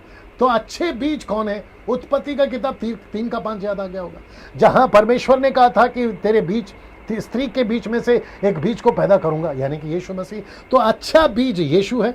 जरा ध्यान से सुनना। मत्ती 13 का 38, खेत कौन है? अब जरा देखिए, खेत है ये है खेत, जिसको कहते हैं संसार, जिसको परमेश्वर कहता है मैंने संसार रची, मैंने दुनिया रची, मैंने आदम को बनाया, मैंने हव्वा को बनाया, और मैं चाहता था कि ये पूरी दुनिया, जिसको परमेश्वर कहता है खेत, मैं अपने तरीके से चलाऊं। लेकिन इसी खेत में ये जो खेत है ना आदम, इसी खेत में जरा ये चित्र देख लीजिए, लाइट देख लीजिए, इसी खेत में अच्छा बीज राज्य की संतान, जंगली बीज दुष्ट की संतान। ये देखो, ये आदम हव्वा है, ये है लूसीफर, यहां है परमेश्वर, ये है अच्छा बीज। तो यहां पे निकला बुरा बीज, इसलिए मैंने लिखा है अच्छा बीज राज्य की संतान, परमेश्वर ने जो संतानों को आगे लाया, यानी उसमें यीशु आया।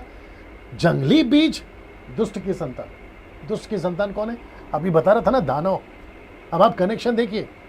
फिर उसके बाद में मत्ती 13 का 39, जिस बैरी ने उनको बोया वो है शैतान। ये देखो, यहां पे बोया ना, ये है बैरी शैतान। अब जरा इसको देखिए, आखिरी है ये, कटनी जगत का अंत है और काटने वाले स्वर्गदूत है। क्योंकि स्वर्गदूत ने खेल बिगाड़ा।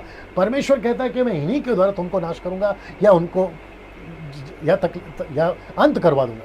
तो लिखता है कि कटनी जगत का अंत है और काटने वाले स्वर्गदूत है। अगर आप नहीं समझे, मैं इतना सा आपको वापस समझा देता हूं कि जब यीशु मसीह अपने घर आया, चेलों ने पूछा हमको जंगली दाने का एग्जाम्पल बताइए।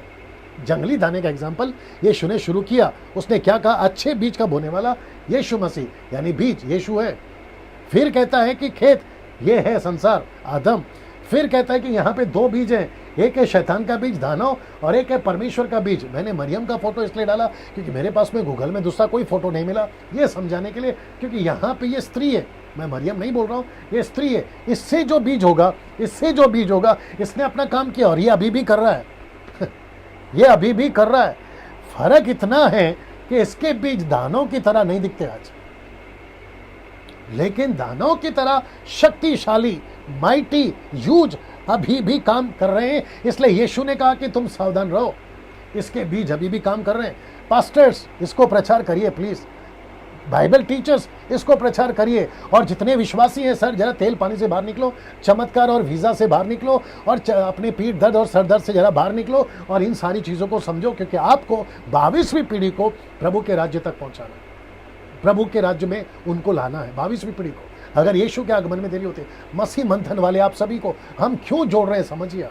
हम इसलिए जोड़ रहे हैं ताकि हम अच्छी बीज और दुष्ट बीज को पहचान सके। ये दुष्ट बीज आज भी है, ये बुरे बीज आज भी है। इसलिए यीशु मसीह ने कहा कि सावधान रहना। और उसका बोने वाला कौन है? शैतान है। शैतान अभी भी बो रहा है, क्योंकि मनुष्य अभी भी है और वो बो रहा है। और जगत कठनी दर्शाता है जगत का अंत, फिर से जगत का अंत होगा। नूहा के टाइम पे हुआ था, लूत के टाइम पे 2 देश हुआ था, और अब परमेश्वर कहता है कि वापस होगा। सो मैं यहाँ पे समाप्त कर रहा हूँ। आप सभी का मैं बहुत बहुत धन्यवाद देता हूँ। आप जितने देख रहे हैं इसको खूब शेयर करिए, फेसबुक, यूट्यूब पे, जहाँ व्हाट्सअप, जहाँ तक डाल सकते डालिएगा। परमेश्वर आपको आशीष दे। अगले वीडियो के साथ में अगर परमेश्वर मुझे अगुवाई करता है, बहुत जल्द आपके बीच में आऊँगा। आपको प्रभु आशीष दे। Thank you so much.